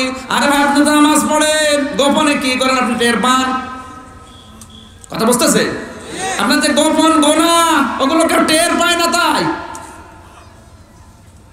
ওগুলো যদি কিয়ামতে আল্লাহ দেখাতো যে আপনি হোটেলে রাত কাটিয়েছিলেন, আমি বাকিটা নাই বললাম, এরকম আমার দেশে নেই? এরকম কত মানুষ গোপনে 180 মাইল বেগে গোনা করে যায়, কিন্তু কেউ টের পায় না। আর এটা আমার আল্লাহ আপনার শরীরে কপালে লিখেও রাখে না, কারণ আল্লাহর নাম সাত্তার। সাত্তার মানে গোনা গোপনকারী। উনি যদি এই নামটা না নিত, আমার মনে হয় এখানে হাজারো মানুষ আমরা শুধু চেয়ারে স্টেজে না, এখানে আসতেও পারতাম না। দুনিয়ায় গোপন গোনার কারণে মাঝে মাঝে আপনাকে শাস্তি দেয়, হয় জ্বর দেয়, কোনো জায়গায় কেটে যায়, পড়ে যান, কোনো ক্ষতি হয়ে যায়। বুঝবেন এগুলো আপনার এই গোপন গোনাগুলো মাফ করার জন্য আল্লাহ দেয়। সুবহানাল্লাহ বলতে পারেন? আমা আসাবাকুম মিন মুসিবাতিন ফাবিমা কাসাবাত আইদিকুম ওয়া ইয়াফু আন কাসীর। সূরা সূরা 30 নম্বর আয়াত আল্লাহ জানিয়েছেন, দুনিয়ায় অনেক মানুষ আছে মনে করে আল্লাহ আমার এমনি শাস্তি দেয় না, তুমি যা কাজ করো তোমার ওই পাপের শাস্তি হিসাবে কিছু কিছু আমি আল্লাহ দেই, আর অধিকাংশগুলো আমার গাফফার নামের খাতিরে মাফ করে দেই। সুবহানাল্লাহ। আমি যদি গাফফার নামটা না নিতাম, তুমি যত কাম করো শ্বাস ফেলার সময় পেতে না। সুতরাং আমি এমন আল্লাহর নাম দিয়ে ঘর সাজিয়েছি, খুঁটি দিয়েছি যে আল্লাহর নাম আছে, শুধু নাম নিয়ে বসে নেই, নামের গুণাগুণ এবং কার্যকারিতা আছে। জোরে বলেন সুবহানাল্লাহ। ঘর বানাতে হলে শুধু খুঁটি দিলে ঘর হবে না, ঘরের বেড়া দেওয়া লাগবে। কয়টা বলেন না কেন? ঘরের প্রথম বেড়ার নাম হচ্ছে পারিবারিক জীবন। আমাদের আজ পারিবারিক জীবনের বেড়া ঠিক নেই, কথা বুঝতেছেন? বিশ্ব নবীর ঘরের ভেতরে হয়তো সম্পদ ছিল না, কিন্তু তার বেড়াটা ছিল মজবুত। আল্লাহর নবী বেড়া দিয়েছিলেন নিজের স্ত্রীর সাথে ভালোবাসা বৃদ্ধি করার মাধ্যমে। আজ এখানে হাজারো মানুষ স্ত্রীর সাথে ভালোবাসা নেই, ভালোবাসা ভাবির সাথে। আসতে বলেন। নবীজি বলেন আমার কাছে তিনটা জিনিস খুব প্রিয়, একটা হচ্ছে সুগন্ধি, আর একটা নামাজ, আর একটা নিজের স্ত্রী। কার? আজ আমাদের কাছে অনেকের নামাজ ভালো লাগে, পড়ে, সুগন্ধিও ভালো লাগে, বিভিন্ন সেন্ট কিনে দেয়, তো স্ত্রীও ভালো লাগে, নিজেরটা বাদ দিয়ে অন্যেরটা। কি আমি বেশি বললাম না? আর এই কারণেই তো এই দেশে পরকীয়া প্রেম বেড়ে যাচ্ছে। তাই বলে আপনাকে আমি পরকীয়া প্রেম করতে উদ্বুদ্ধ করছি না। মেয়েরা যারা এসেছেন, আমি যতটুকু ধারণা করি বুঝি, এদেশে হাজারো মানুষ আজ পরকীয়া প্রেম করার পেছনে কারণ হচ্ছে তার স্ত্রীর উদাসীনতা। স্ত্রী যদি মন থেকে স্বামীকে গ্রহণ করে নিত, ওইভাবে উজাড় করে দিত তার জীবন যৌবন, তার যোগ্যতা, তার সব কিছু, আমার যতটুকু ধারণা পরকীয়া প্রেম অনেক কমে যেত। স্ত্রীর পক্ষ থেকে রেসপন্স, এরপরে যে ভালোবাসা, যে আগ্রহ, আবেগ, যৌনতা, এগুলো পায় না। এই জন্য হাজারো পুরুষ আজ নিজের বউ বাদ দিয়ে অন্যের সাথে লাইন করে। মনে হয় করিস জোরে ঠিক বলার দরকার নেই, আসতে বলে কি জোরে বলছে ঠিক, তার মানে ওর আনন্দ লাগছে। লাইনে আছে, জিজ্ঞেস করেন তো মোবাইলটা দেখেন তো কার সাথে এফএনএ করা আছে, দেখেন না। আমি আপনাকে উদ্বুদ্ধ করছেন, আর মেয়েদেরকে বলছি আপনার আগ্রহ বাড়ানো লাগবে। এটা শুধু ছেলেদের দ্বারা হবে না, আপনাকে আল্লাহ সব দিয়েছে। আপনার ভেতরে যা আছে, ও মহিলার সাথে যে লাইন করেছে তার ভেতরে একই জিনিস আছে। কোন কারণে লাইন করতে যায় বলেন? আপনার কাছ থেকে ওগুলো পাই না, এই জন্যই বাধ্য হয়ে চলে যায়। জোরে বলেন ঠিক কিনা? জোরে বলবেন, অন্তত ওরা যেন শোনে। খুব ঝামেলায় আছে আমরা।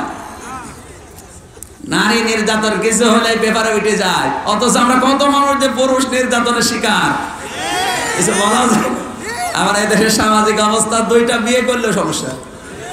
এ মোরাদ কবির ভাই যত আল্লাহর ওলি হোক, একটার বেশি দুইটা বিয়ে করুক, দেশের মানুষ বলবো চরিত্র ঠিক নেই। অথচ চরিত্র দুইটা বিয়ে করলে আরো ভালো আছে। কথা বলছে না কেন? মা বোন যারা এসেছেন, আপনি উদার হবেন। আপনার সৌন্দর্য, আপনার যোগ্যতা, আপনার রূপ সব আল্লাহ দিয়েছে আপনার স্বামীর জন্য। যতটুকু স্বামীকে আকৃষ্ট করবেন, খুশি করবেন, নিজে পাশে থাকবেন, ততটুকু সওয়াব পাবেন। শুধু নামাজ পড়া ইবাদত না, আমাদের পারিবারিক জীবনে আজ এই বেড়াটা ঠিক না থাকার কারণে এই অবৈধ কাজটা বেড়ে যাচ্ছে। কথা বলেন না কেন? অনেক স্বামীও আছে যেভাবে স্ত্রীকে দেখা দরকার ওইভাবে দেখে না, এই জন্য ওর বউ অন্য জায়গায় লাইন করে।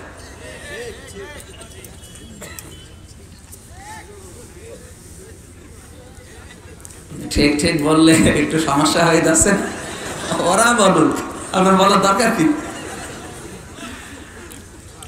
পারিবারিক জীবনে বিশ্ব নবীর এই যে বন্ধনটা, এই বেড়াটা এত মজবুত ছিল। নবীজি বলেন আমার স্ত্রী আয়েশা আমাকে যখন গোসল করাতেন, এত ভালোবাসতেন আমাকে, তার বৃদ্ধাঙ্গুলি ফেটে রক্ত বের হয়ে গেছে নিচে টুলের উপরে পড়ে, তাও আমাকে উঠতে বলে না, এত ভালোবাসা দিত। আর আমাদের রক্ত বের হওয়া না, একদিনের এক বেলার খাবার যদি কম হয়, বাবা মা তুলে গালি দিল। কথা বলে না কেন? সম্মানিত মা বোন, আপনার আদর্শ হওয়া লাগবে। যদি এই বেড়াটা ঠিক করতে চান আর এই ইসলামের ঘরে প্রবেশ করতে চান, আপনার আদর্শ হওয়া লাগবে হযরতে আয়েশা সিদ্দিকা আপনার আদর্শ হওয়া লাগবে ফাতেমাতুজ জাহরা, আপনার আদর্শ হওয়া লাগবে খাদিজাতুল কুবরা, আপনার আদর্শ হওয়া লাগবে হযরতে মারিয়াম, আপনার আদর্শ হওয়া লাগবে হযরতে হাজেরা, আপনার আদর্শ হওয়া লাগবে হযরতে আসিয়া। এদেরকে খুঁজে পান না? আপনি আদর্শ গ্রহণ করেছেন কয়টি? কিরণমালা, বজ্রমালা আর নন্দিনী। নন্দিনী ওর স্বামীর সাথে মিল আছে? আপনি জানলেন কি করে? এগুলো তো মেয়েরা জানে। ওর শাশুড়ির সাথে যা করে আমাদের পরিবারে আজ অনেক মহিলা ওর শাশুড়ির সাথে, নন্দিনী আর ওর শাশুড়ির যে ঝগড়া, এটা দেখে দেখে শেখে। আজ পরিবারগুলো ধ্বংস হওয়ার পেছনে ভারতের সিরিয়াল দায়ী। আহ্বান জানাচ্ছি যারা এসেছেন এই সিরিয়াল দেখা বন্ধ করেন, আপনার সমাজে পরিবারে শান্তি ফিরে আসবে। ভারতের মমতা ব্যানার্জি পর্যন্ত বলতে বাধ্য হয়েছে আজ পরিবারগুলো ধ্বংস করার পেছনে কারণ হচ্ছে ভারতের এই সিরিয়াল। কোন শিক্ষা ওখানে নেই, শুধু কোট নামক করা, একের কথা অন্যের কাছে লাগানো, কান কথা কি করে শুনে পরিবার ধ্বংস করা যায় এইটা শিক্ষা দেয়। আপনাকে বলছে আপনি কান কথায় কান দেবেন না, কেউ কানে কানে কথা বললে না, ওটা যাচাই করা লাগবে। এই যাচাই না করে যদি হুট করে কোনো সিদ্ধান্ত নেন, এমন একটা ক্ষতি হয়ে যাবে যেটা উঠে আসার সম্ভব না। আমাদের পারিবারিক জীবন যদি আমরা বেড়া ঠিক করতে চাই, রাসূল এবং হযরতে আয়েশা থেকে নেওয়া লাগবে। কথা বুঝতেছে? বিশ্বনবী বলেন আমার স্ত্রী খাদিজাতুল কুবরা এমন বেড়া তৈরি করেছিলেন আমার জন্য পরিবারে, দিনের দাওয়াত দিয়ে যত রাতে আসতাম, যতবার আসতাম, একবারের বেশি আমার স্ত্রীকে ডাক দেওয়া লাগতো না। সম্মানিত মা বোন যারা এসেছেন, আপনার স্বামী যদি বাইরে থাকে, কর্মজীবনে থাকে, চাকরিতে থাকে, ব্যবসায় থাকে, ইবাদতে থাকে অথবা দিনের প্রচারে থাকে, যতক্ষণ বাড়ি না আসবে স্বামীর আশায় যদি আপনি পথ চেয়ে বসে থাকেন, যতক্ষণ বসে থাকবেন নফল নামাজের সওয়াব পাবেন। মেয়েদের যে ইবাদত কত সহজ, ওরা জেগেও থাকে কিন্তু সিরিয়াল দেখতে দেখতে, কথা বলছেন না কেন, অন্তত 13টা সিরিয়াল দেখবে তারপরে আপনি আসবেন। আপনি ওই 13টা সিরিয়াল না দেখে 13টা কাজ করা যায় না, কোরআনে কারিমের 13টা অক্ষর মুখস্থ করা যায় না। আসলে দোয়া চাই, হুজুর আমার ছেলে যেন আব্দুল কাদের জিলানী হয়। তো ছেলে হবে কি করে? পেটে সন্তান নিয়ে কোনোদিন তো আল্লাহর কোরআন আব্দুল কাদের জিলানীর মায়ের মতো তুমি পড়োনি, তে সন্তান হবে কি করে? কথা বলে না কেন? আপনার সন্তান যদি আব্দুল কাদের জিলানীর মতো বানাতে চান, অবশ্যই আপনার পেট হওয়া লাগবে জিলানীর মায়ের মতো। হযরত আব্দুল কাদের জিলানীর যে মায়ের পেট, ওটা যুবতী হওয়া পর্যন্ত কেউ দেখা তো দূরের কথা আন্দাজও করতে পারেনি যে মেয়েটার পেট আছে। কারণ বিয়ের আগে তার বাবা জামাইয়ের কাছে বলেছিলেন, বাবাজি মেয়ে যে বিয়ে দেব, আমার মেয়ে কিন্তু অন্ধ, ন্যাংড়া,